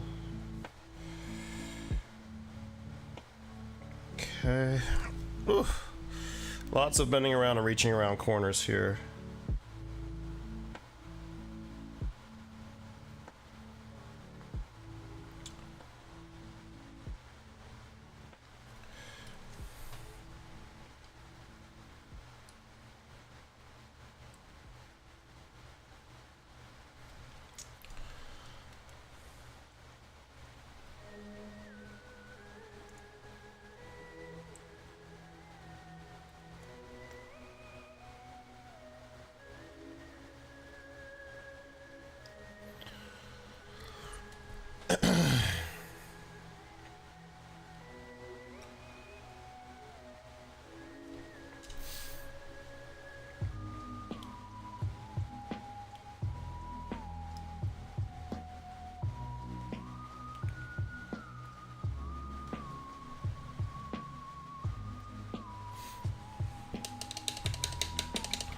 All right.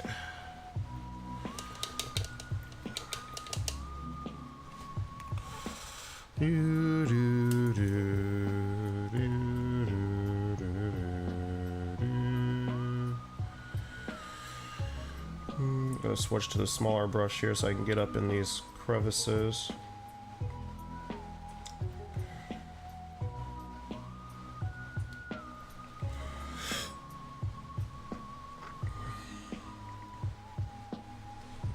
Actually, we'll get that part with the large brush in a little bit, but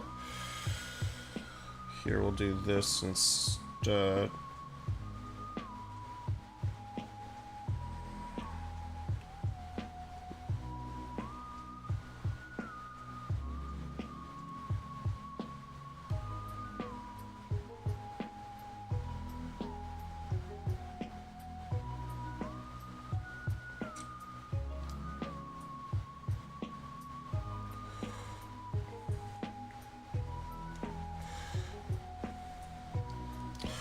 Let's see.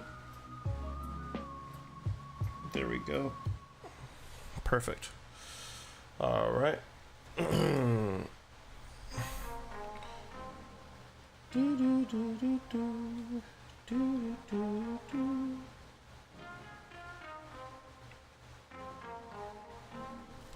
Yeah, we just want this first base coat to be very, very solid before we go any further.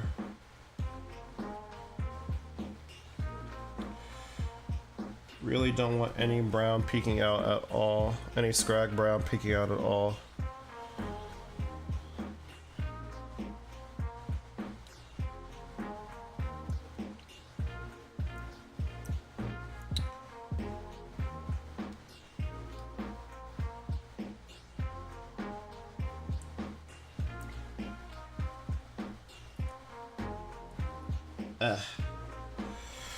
Whew. Yeah, I gotta say, this has definitely been one of the more surgical painting processes in my recent memory.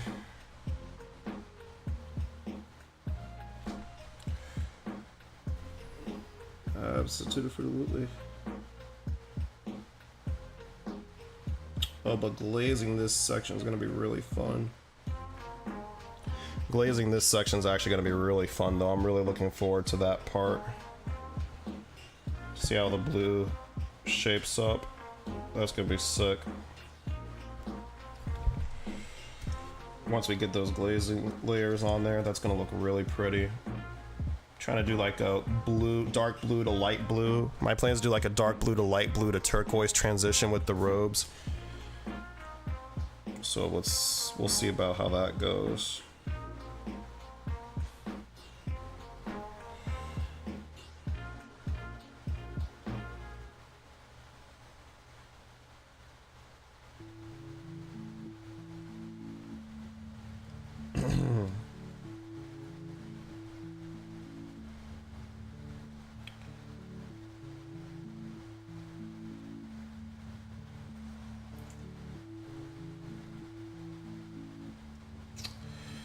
There we go.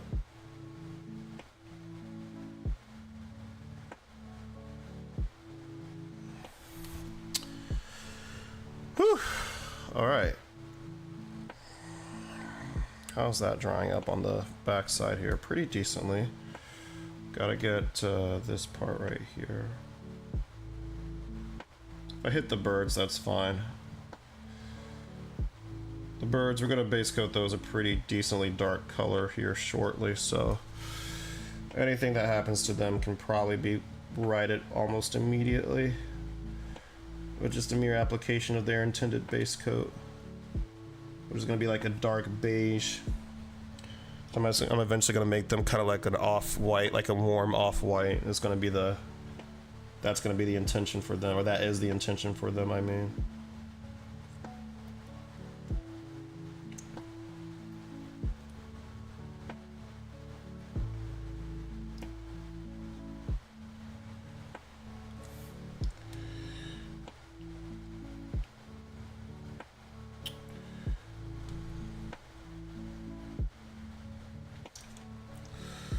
How do we get this part right here? I think like this.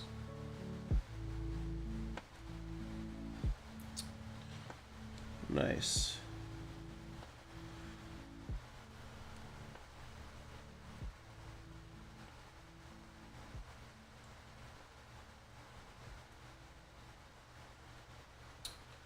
Right.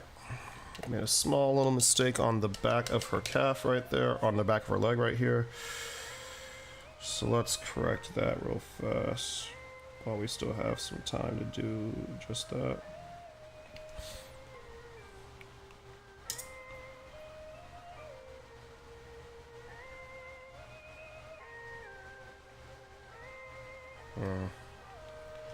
That's already low-key begun to solidify out there. Okay.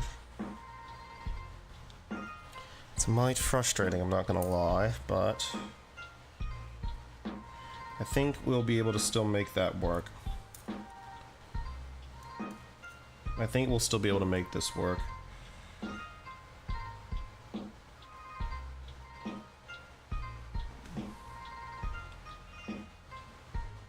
I think what I'll do is I'll cheat a little bit. Cover that up with the tiniest dot of Bestigor flesh. There we go, perfect. And then we'll just, we'll basically just like rub that out with some glazing later. You'll see, I have a plan for that. I have a plan for that. For fixing that part. I'm also gonna go ahead and touch up this little bit of Bestigor from earlier. From where our Dark Prussian Blue accidentally made contact with our Bestigor flesh right there, just cleaning that up real quick. And then we still got more robe to do. So let me do that real quick. Basically, it's important to catch these sorts of things before you reach like the point of no return with them, more or less. That's way too much water on my palette.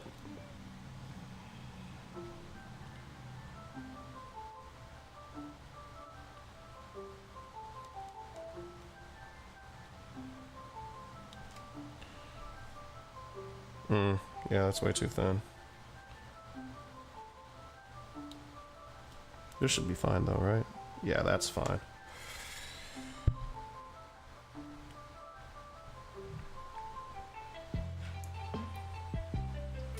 Okay. Getting this under part's gonna be a little tricky, but as long as we're careful, it should be fine.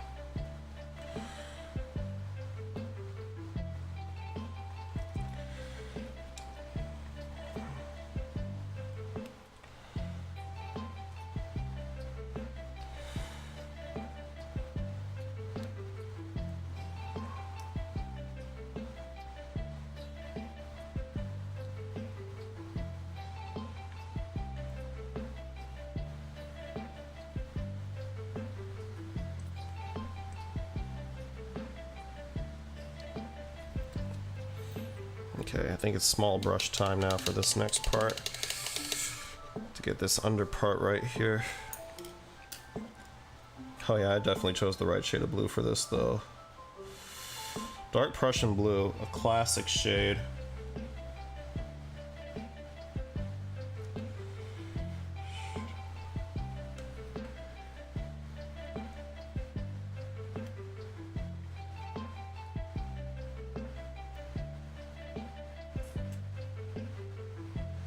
Yes. Yep, there we go.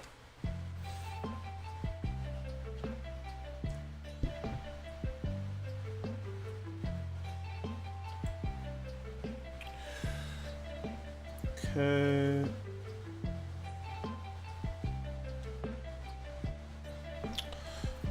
We'll live with that.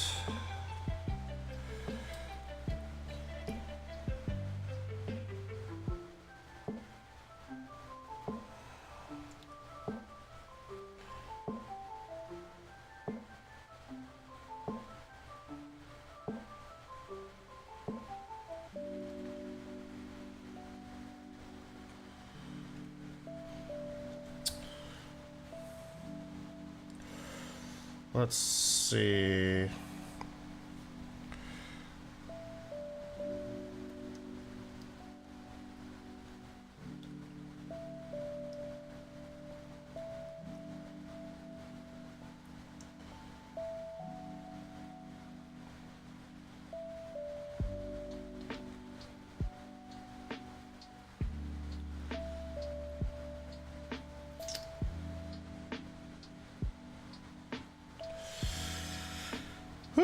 Okay. I'm glad I'm not. I'm actually really glad I'm knocking this out right now. I definitely made the right call knocking this out before going any further with the actual NMM. Because holy crap, if I had made some of the mistakes I made while doing this, while being further along in the NMM, I would have been so upset. This was definitely the right call for me. I do declare. I do declare.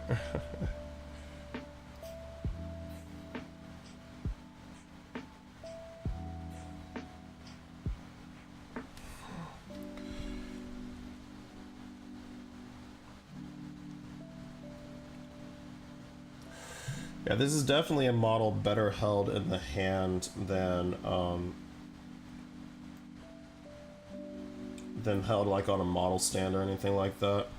Especially if you're using like the stock flight stand that comes with her, the little scrolls and everything. Yeah, this is definitely the better choice, the better method for holding her while painting. Okay.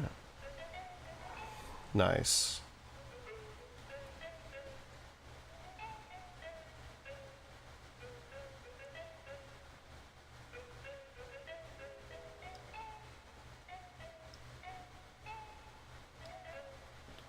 It's funny thinking about how like me from like a year and a half ago when I first started painting minis would call this like, I would have referred to this as like a halfway painted mini, which is just so not the case now.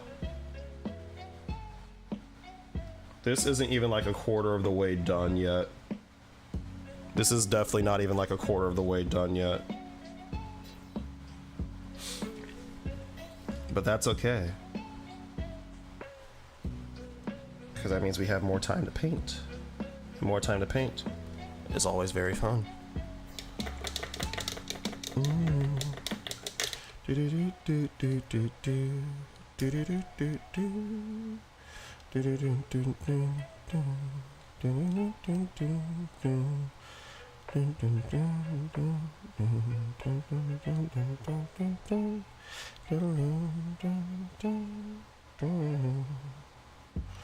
Okay, let me think. The blue still needs a little bit more time to dry before we move on to the next coat of that. So I'm trying to think of what else we could base coat in the meantime, between time. And you know what? We're gonna go ahead and base coat the sword and the flowers and the birds and the scroll. Okay, we actually have lots of options here. I'm gonna do the flowers real quick, and then I'll do the sword. So let's get our just standard Vallejo model color red for the roses, because of course. Sort of have something to sort of complete the sort of primary color triad we got going on here between like the yellow present and all the scrag brown and the highlights, the blue on the cloak, and we got some nice little touch of red to balance that out, complete our primary color triad. I don't know if I've ever talked about this on stream, but I love implementing color triads in my paint schemes. I always build my paint schemes around color triads, basically. So like, for example, if you've seen on my Instagram the picture of my Adeptus Custodes, the idea for that paint scheme came from like the classic magenta, cyan, and yellow color triad, because I was literally sitting, I was home in the summer for a little bit with my family, and I was helping my dad out by changing the ink in the printer at home, and I look at like the ink box and I see like the magenta, cyan, I see the magenta, cyan, and yellow color triad. I'm like, oh my god, that's such a good paint scheme idea. I need to implement this somehow in my painting. And so that's what inspired the paint scheme behind my Adeptus Custodes, or for my Adeptus Custodes, I should say.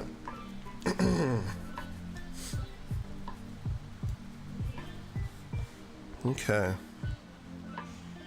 So yeah, whenever I come up with a color scheme on my own, usually there's some sort of like color triad at the heart of that paint scheme. basically.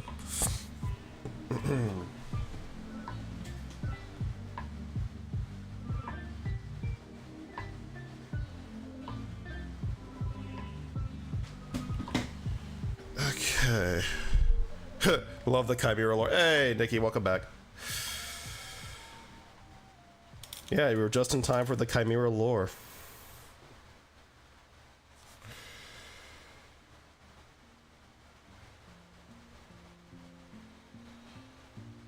Let's see here. Alright, so let's take this red. A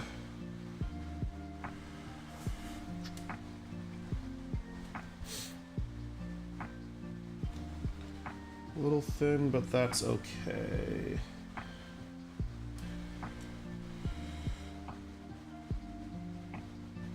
I just noticed the roses have little tags coming off of them too, so we're not gonna actually paint this whole entire thing red.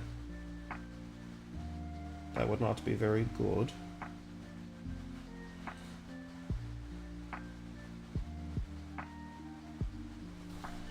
I'm gonna paint those tags probably the same off color, off white that I plan on doing for some of the other parts in the model.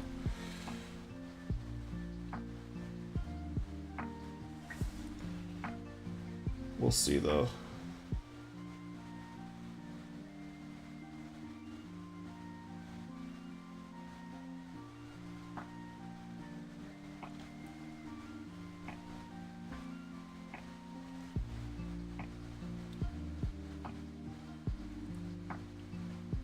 It's okay if we got some red on the sword right there, because that's gonna get painted black in like 2 seconds, and so basically just gonna straight up delete that in the most aggressive way we possibly could.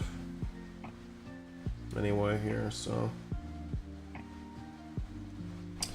that'll be fine. So when are you matching up against Henry Cavill? Hey Jordan, what's good, bro?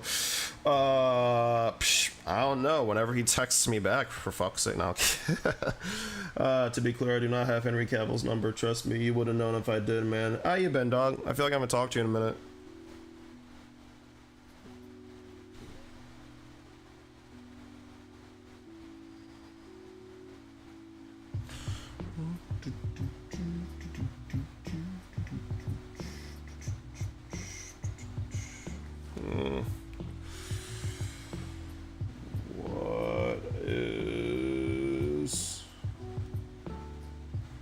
Okay, that's fine. That's what that is. It's fine. It's fine.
Let's see.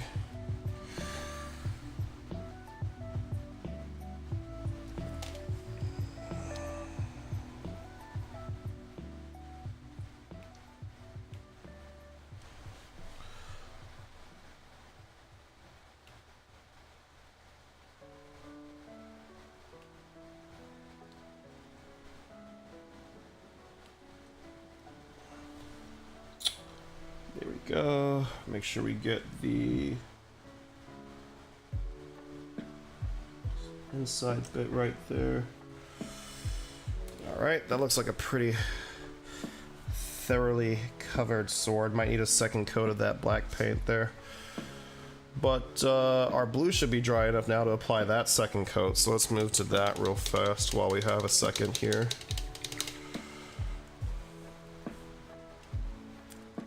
Yeah, let's do that right now.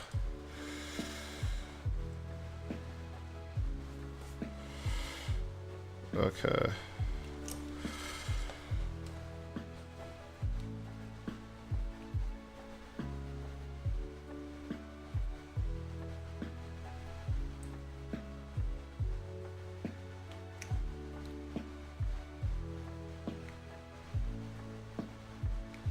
I saw a spider out of the corner of my eye just now, but it was just a wee piece of lint. Thankfully. I have dealt with too many spiders this week. That's like if you're opening my window up in order to prime my minis. Oh, and I am way out of frame. Sorry, y'all.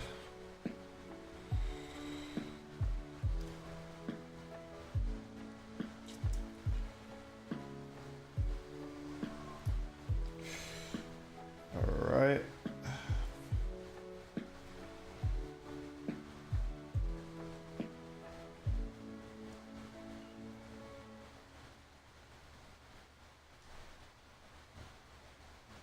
You know, I just realized that this is the first project where I've used, like, mostly traditional acrylic paints in, like, a really long time. In fact, since starting this channel, I don't think that I don't think I've used, like, majority traditional acrylic paints on any of the projects so far. Because the Dominions were mostly contrast, yeah, no, the Dominions were mostly contrast. The Castigator was certainly mostly contrast paints. The Celestine Sacrosancts were all speed paint. Yeah, so this is the first time we've used like traditional acrylics in this channel in a hot minute. Or rather ever, I should say. Even though it's not the first time that I myself have painted using traditional acrylics. It has been a long time though, I will admit. Interested to see how my experience with more contrast style paints here lately translates into the painting of this project.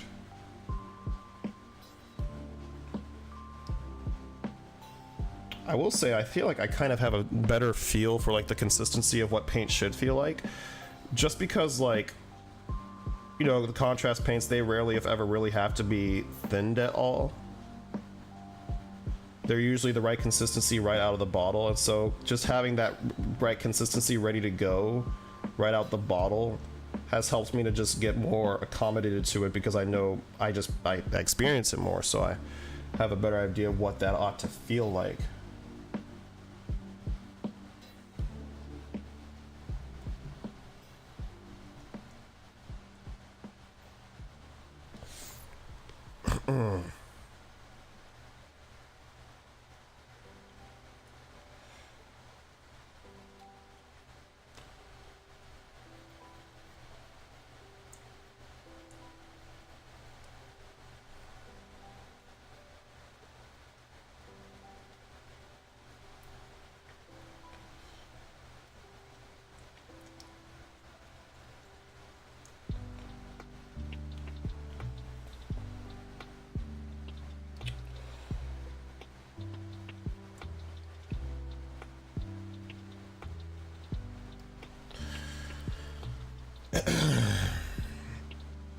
Okay. Need some more touching up in this general region. Don't think I actually hit this. I think I kind of flipped to the other side before I could.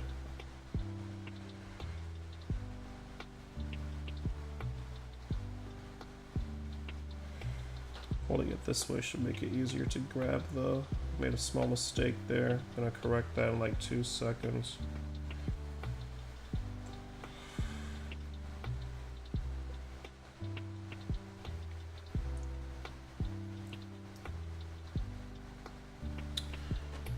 Okay.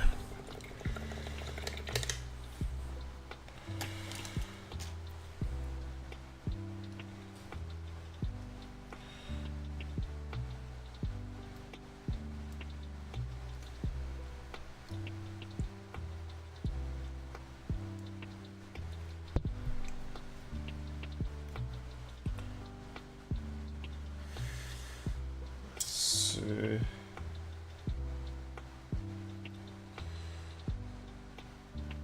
I know this is going to be obscured by the wings, so I don't have to worry about correcting this too much, but for my own sake, and because I'm trying to make a habit of being neater about my painting in general, I'm going to go ahead and... I went ahead and removed that anyway, so no big deal there. Or rather, I made it into a slightly bigger deal than it would have been otherwise, but you get my point. You know what I'm saying, you know what I'm saying.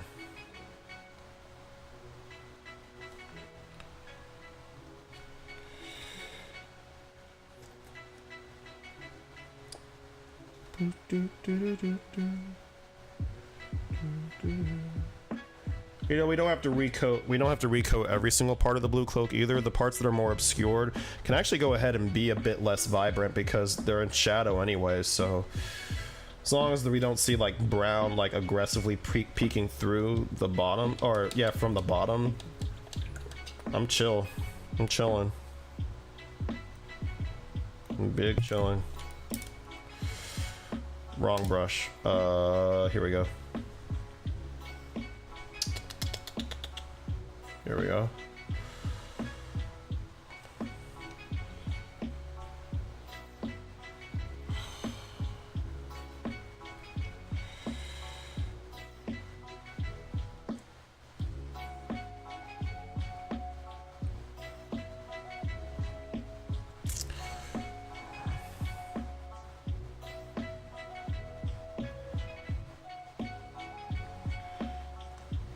Okay.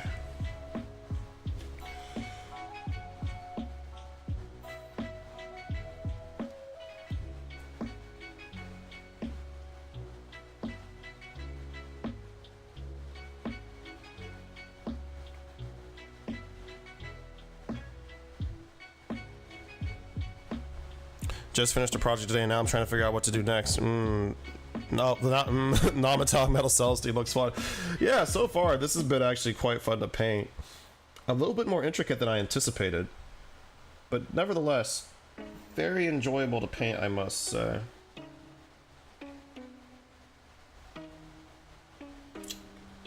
So yeah, I'd say go for it. Which project did you finish today, Nikki?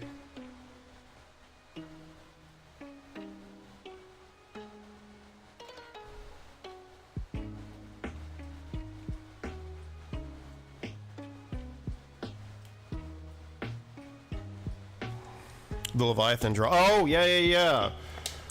That's right. In fact, hold on. I'm gonna pull that up right now so we can all take a look-sees at it.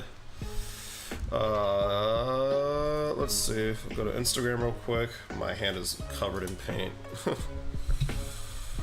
Let's see. Ghost Cat Mini Art. Oh wait, no, it's not up here. It's not up yet. No, that's right. Sorry, I'm thinking of something. I was thinking of your Lamenter, your Lamenter Terminator.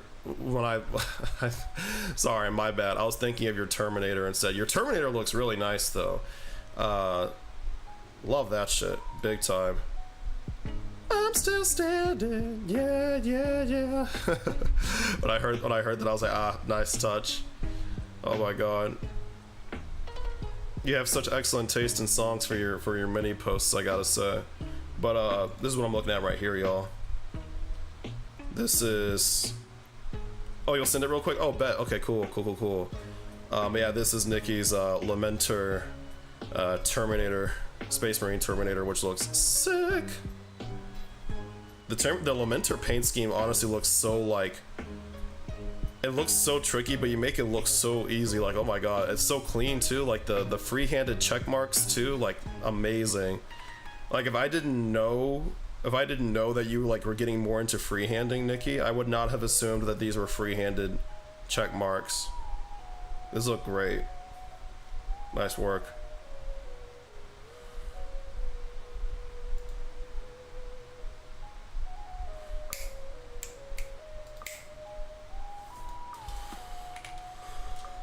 Let's see.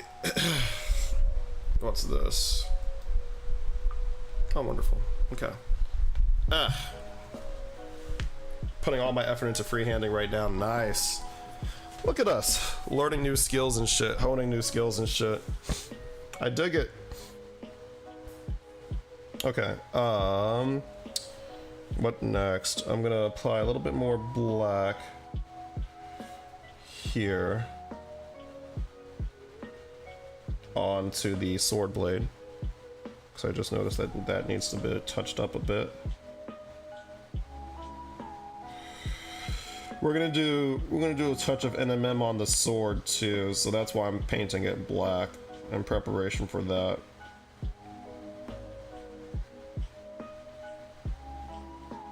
Yeah, it's not just the armor. We're gonna do the sword NMM as an NMM too, so that'll be a little later on down the pipeline. Sent it on Insta? Oh, bet. Okay, let me take a look real quick. Let me refresh here.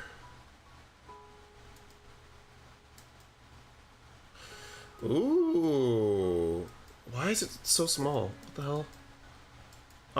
Okay, so for some reason the picture is really small, y'all, but here it is. Little mini Leviathan Dreadnought for y'all. Let me see if I can increase the zoom real quick. Okay, well that looks terrible, but there you go. Yeah, that looks great. Oh my god, I love the lighting on the front here too. Decals look excellent, of course. Nice. Nice job, man.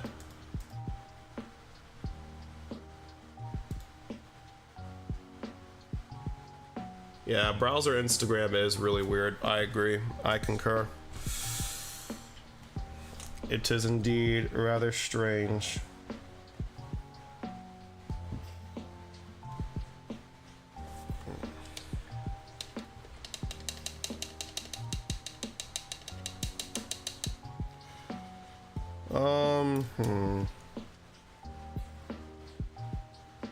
This coat needs a little bit more cleaning up, I think, in certain spots. What time is it? 9:51. Oh wow. It's really almost been 3 hours, huh? Well, not that we were painting for the entire 3 hours, but sheesh.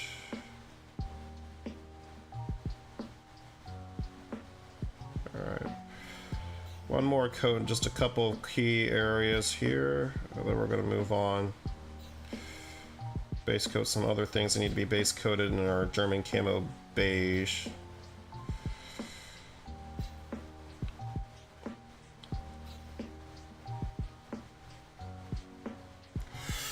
Nice. Okay, cool. All right, let's move on to the German camo beige.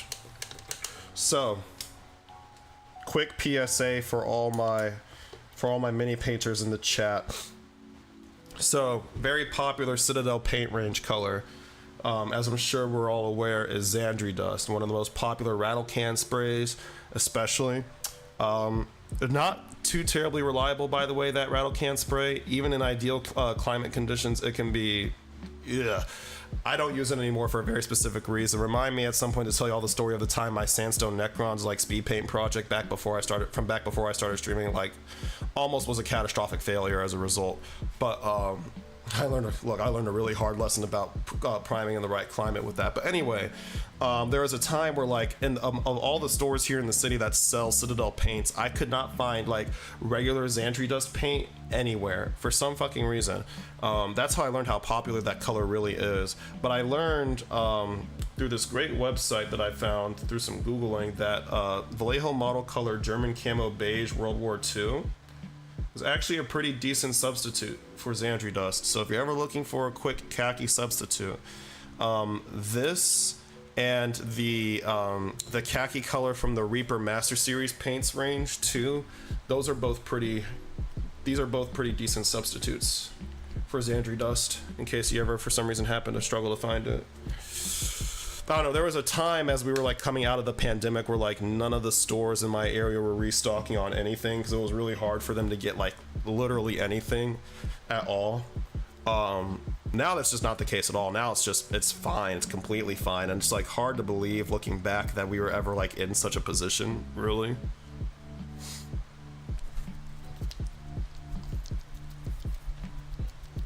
Because now it's like the different situations are like night and day pretty much. This requires a bit of a more of an aggressive touch when it comes to shaking it up.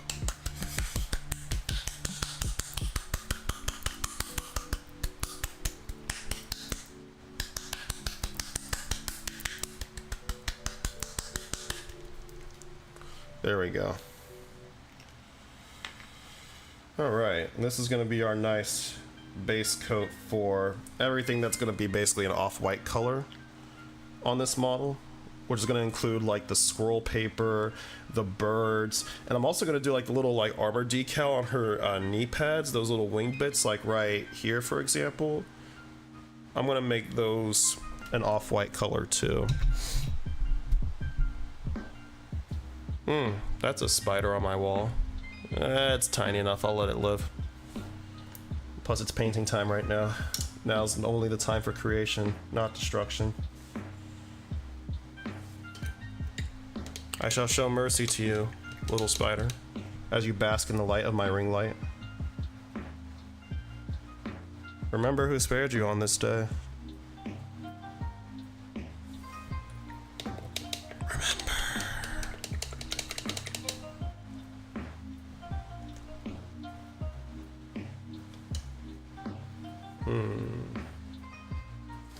This paint water of mine's getting a little murky, but that's okay.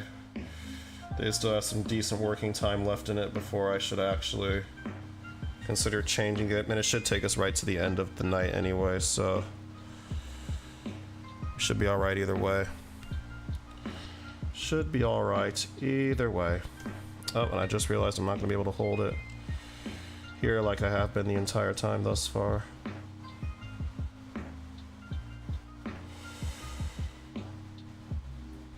Yeah, that doesn't look too bad at all.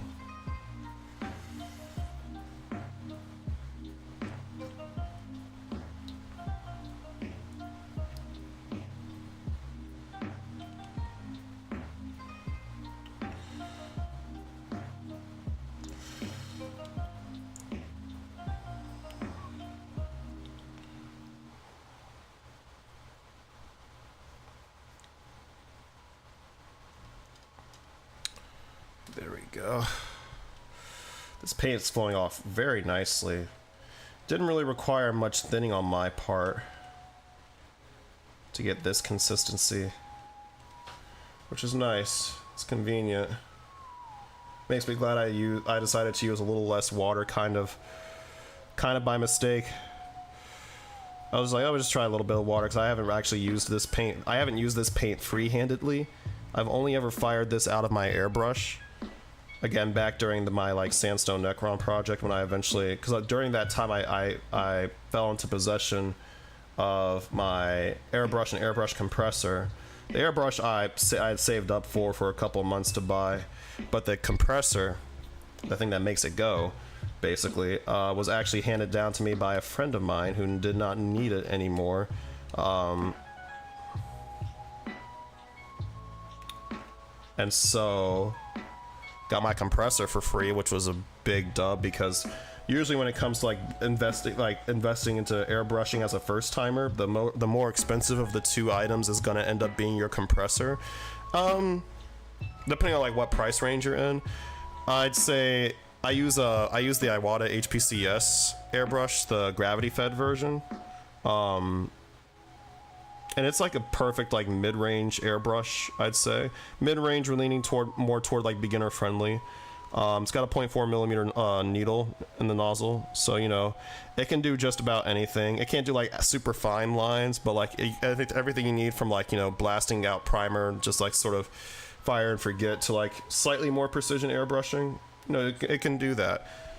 Yeah, it is pretty good. I'd say it's a solid like solid B tier airbrush, and I got it on sale too from the local art store, so like, you know, it's been perfect for all my needs. You know, I'm sure at some point in the future I will feel compelled to upgrade, but that day is probably pretty far out still in my purview. I did the line with that, all the base coats. Oh, nice.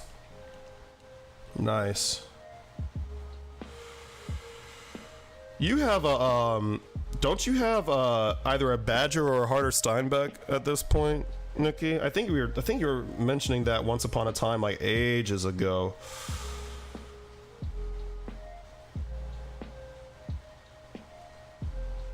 Or do you just have the Iwata? Harder Steinbeck, that's what I thought. Yeah. Yeah, I've heard really good things about that brand. I forget what the specific model of airbrush is called. That's kind of like their golden child right now, but yeah, I've heard good things though. Heard good things all the same. Sold both lines to fund a new airbrush. Fuck yeah. That's what I'm talking about. The Infinity. Yes, yes, that's what it is. The Harder Steinbeck Infinity. Yep. Yep. Yeah, I've heard great things about that airbrush.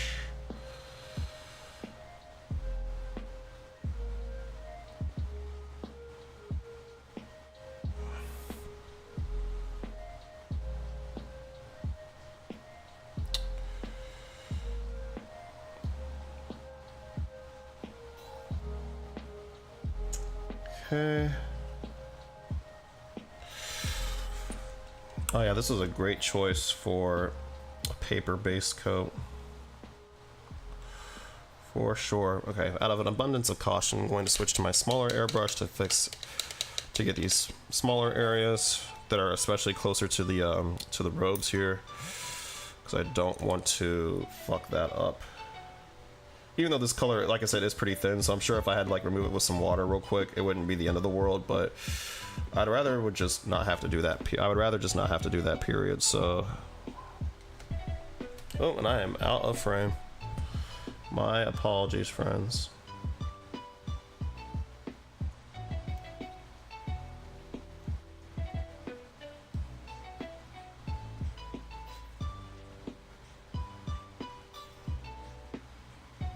I need to go ahead and reattach this half of the flight base that got torn up earlier.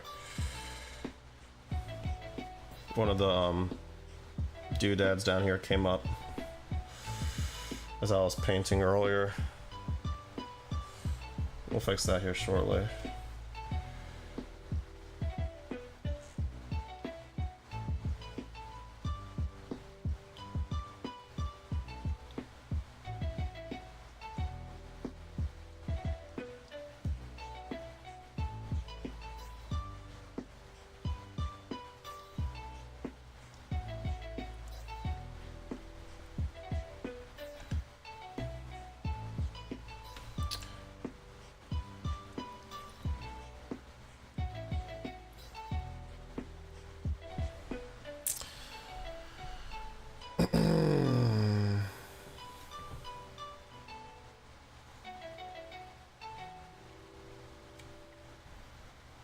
Yeah, this is going to definitely require at least 2 coats. This is a pretty thin color.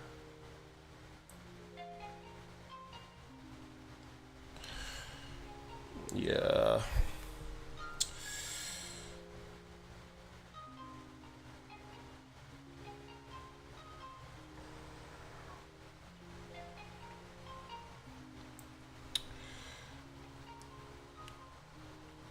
All right, let's let that dry and we'll move on to get the parchment of the purity seal while we're in this color real quick.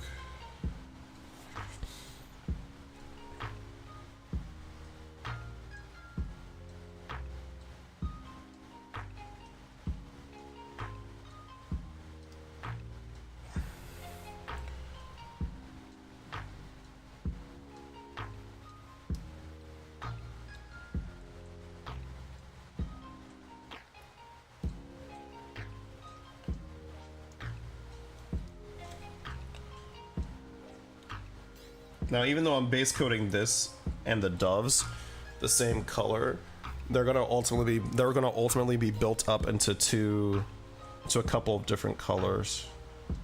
The parchment and the birds should ideally not look too similar to each other by the time all is said and done. So we'll see how that goes.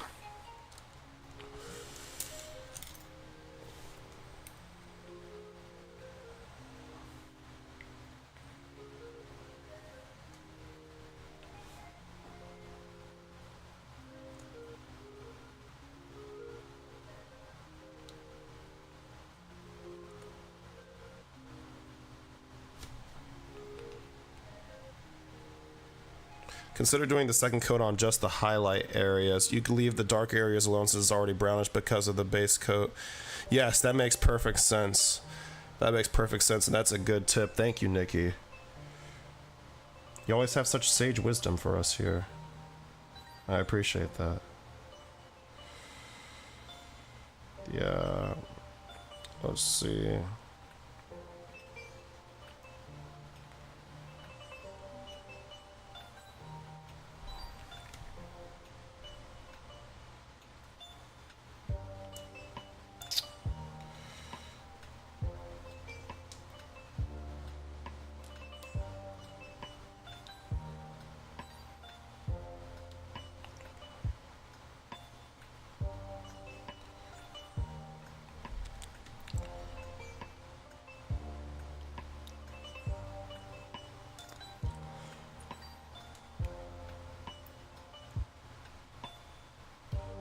Because it'll also give them a nice little bit of depth too if we let those shadows peek through from the recesses. For shizzle.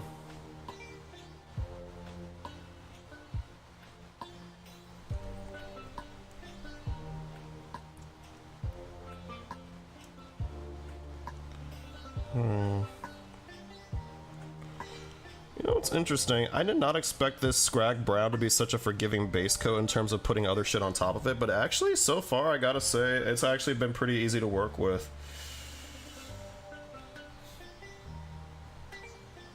In some airbrush testing I did the other night for a later phase of this project, I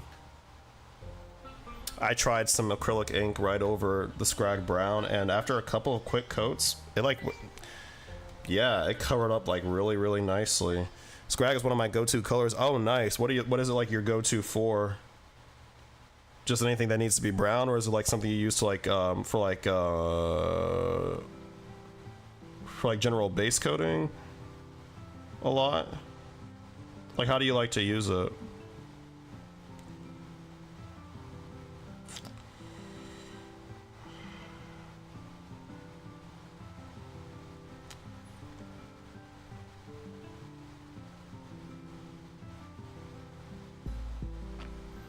Worn leather, base Scrag, slap some earthshade on it, done. Nice. Nice. I got Agrax Earthshade, aka the first bottle of paint, but it's particularly the first bottle of shade I ever the first bottle of shade I ever knocked over. I'll never forget that moment. Happened in slow motion practically. Oh, I was horrified. Mortified even. Not by the mortifiers, but just by that particular happenstance. Speaking of mortifiers, they also went down in points for sisters. I am anticipating a lot of, this is just a complete aside, but I'm anticipating a lot of mortifier spam in upcoming sisters lists and competitive play. We'll see how it goes though.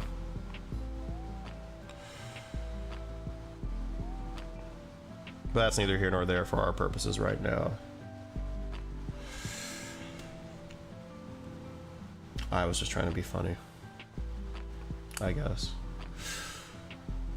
Also, this frickin' song sounds like the old, one of the old Samsung ringtones. I remember this from back when I had like a Samsung phone. I can't think of the exact ringtone in my head, but like some of these notes are definitely very familiar to my ear.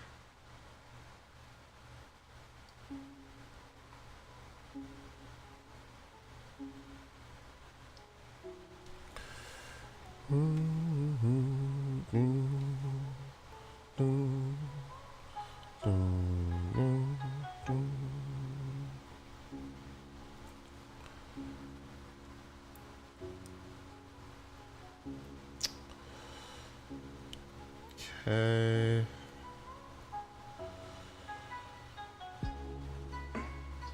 Yeah, I am so happy I invested in an airbrush though, because like just think, if I didn't have my airbrush, I probably would have just, like where we started tonight, I probably would have like just gotten there, which is crazy to think about, like how much like time an airbrush could like really save you when it comes to like just basic base coating, which should theoretically like be, you know, the easiest part of any paint job, right? But like, you know, if your base coat goes poorly, you're setting yourself up for failure throughout the rest of the project. Of course, it's important to have a really strong foundation, and it can be hard getting into like some of the tighter areas of your model when base coating, especially when not painting in sub-assembly, you know. So that's where airbrushes come in clutch, because they can get literally everywhere you need them to.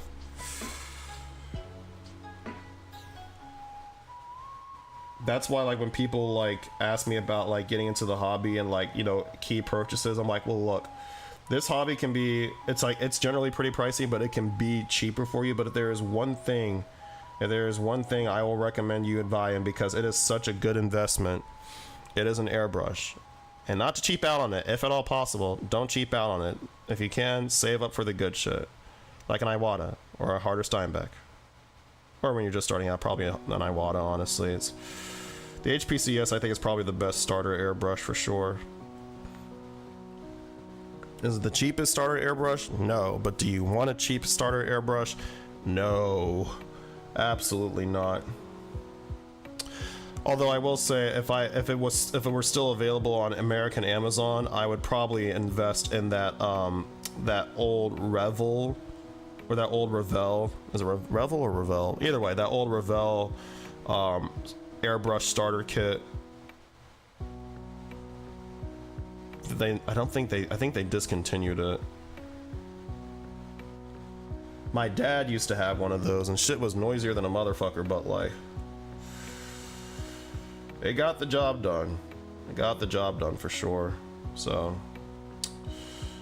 worth it, one would say. Okay, I'll get in there with the smaller brush in like 2 seconds.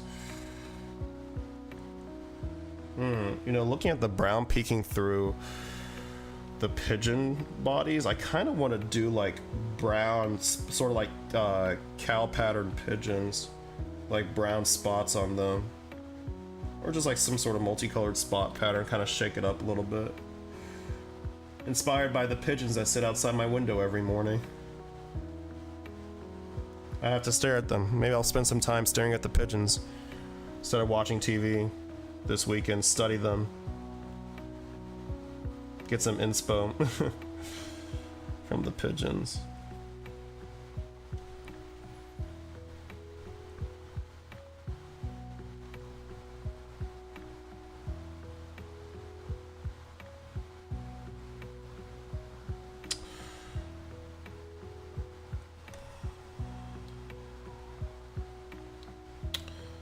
Okay.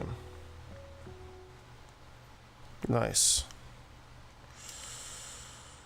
All right.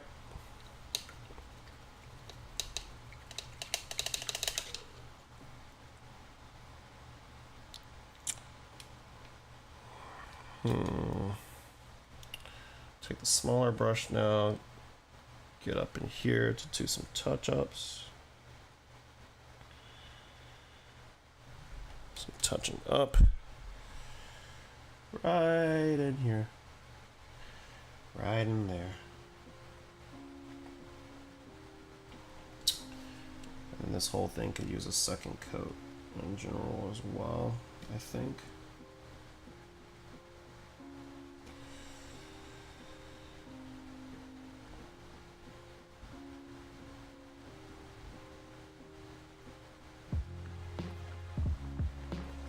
Won't be too picky about that because I don't want to get any on the cloth there. We have what, 15 minutes? All right, but we are almost done anyway. Oh, actually, while this is actually still dry, I'm gonna hold it right here. I'm gonna actually do the kneecaps now, the little kneecap detailing. I'm gonna do that on the wings. Leave the skull copper because, or scrag brown, because that's going to be part of the NMM copper. But I want the wings to be off-white at least.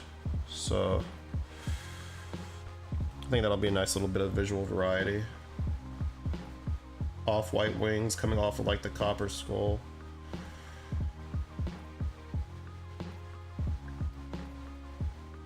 edge highlighting these are gonna suck. It's gonna suck, but it's okay. It's not gonna actually suck, it's just gonna be a little bit tedious because these are so tiny. They're so tiny. But yeah, see, look at the way that looks after picking it out. I really like the way that looks. Guys, this paint scheme, it's happening. Ah! I love it. I love it. I love it. I love it. I love it. I love it. I love it.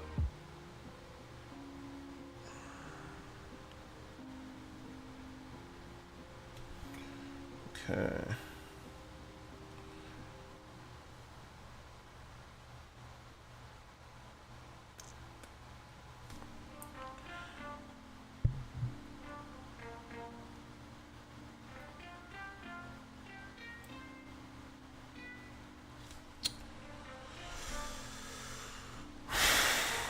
Oh, what did I just blow onto the floor? Ah, it's just some extra sprue. Nothing to be too concerned about. Alright.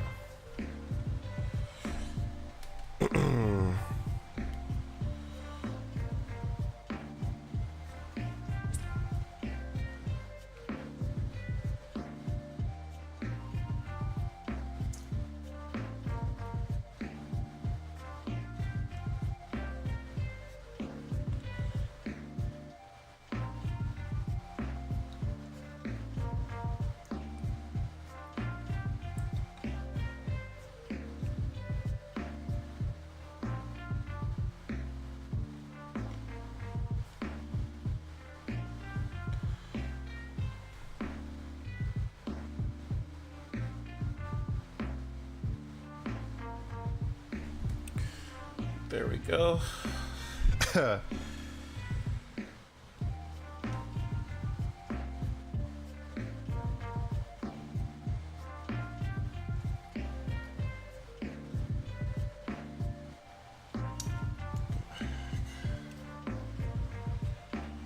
Let's see.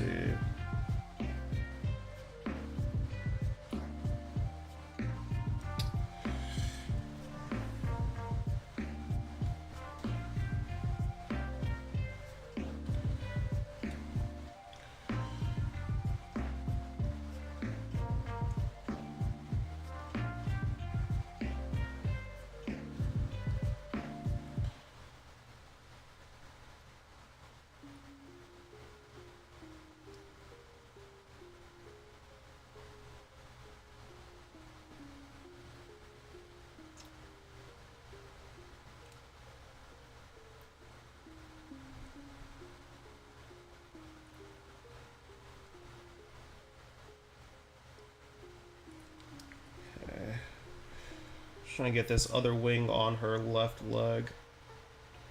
It's like on the inside, so it's a little tricky to reach, but we reached it. We definitely reached it right there. So we're good. That's both wings right there, see? This is looking really good. Like, the vision of this is like really starting to come together, and I'm really excited about that. I'm actually really excited about that. I think, let's see, we got like, what, 10-ish minutes left before we log off, like 13 minutes left. Let's go ahead and apply one more base coat, or one more, yeah, let's apply one more coat to the scroll paper before we call it a night. And then next week we will get back to more of the NMM proper. Like I said, though, I think it's actually going to ultimately be very important that we did all the remaining base coats, blocked out those base coat colors before continuing any further with our NMM, because again, if I were to fuck that up and get some, you know, blue on like my NMM, I don't know what I would have done with myself. I think I would have been rip run right there. Of course it wouldn't have been the end, but you know what I'm saying, it would have been twagic, to put it mildly.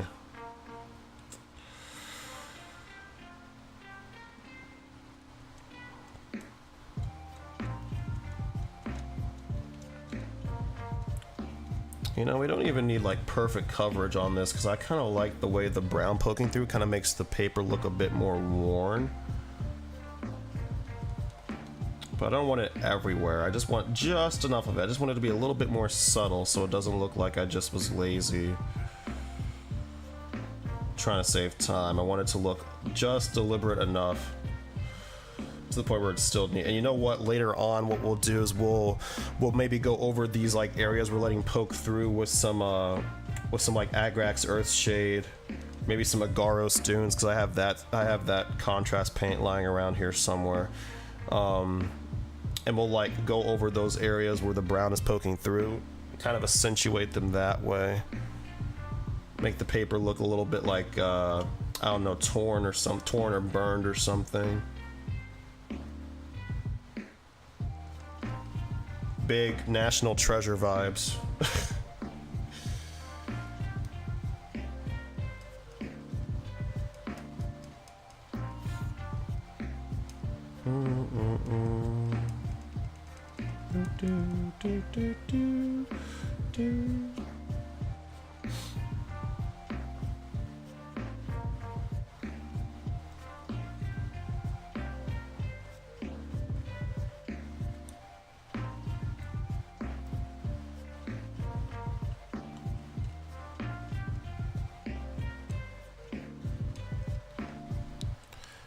Let's see.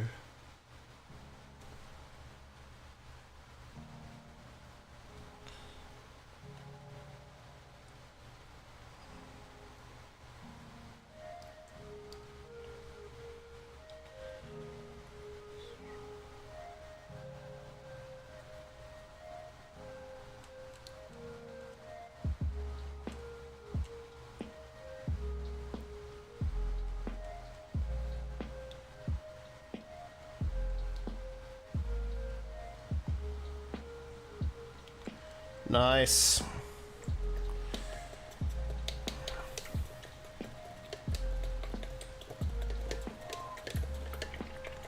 All right. And of course, now we finally can take our plastic cement and finally repair this flight stand. I think we'll call it there for the night after we do that. Whew. Behold the chaos that surrounded the camera the entire time I've been painting. See the palette here. Literally I've only used like 5 colors tonight. 5 colors. But yet we have such a dynamic looking model already.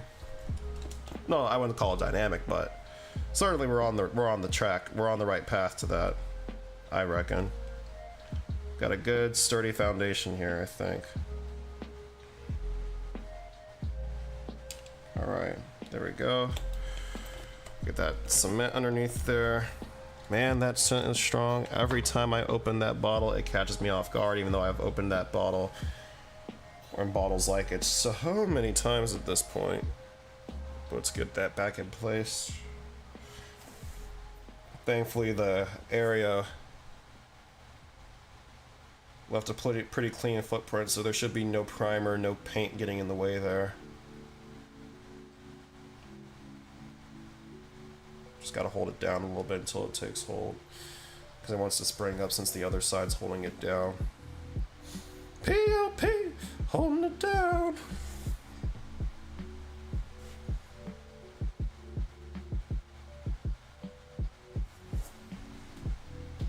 I love you. P.O.P. holding it down.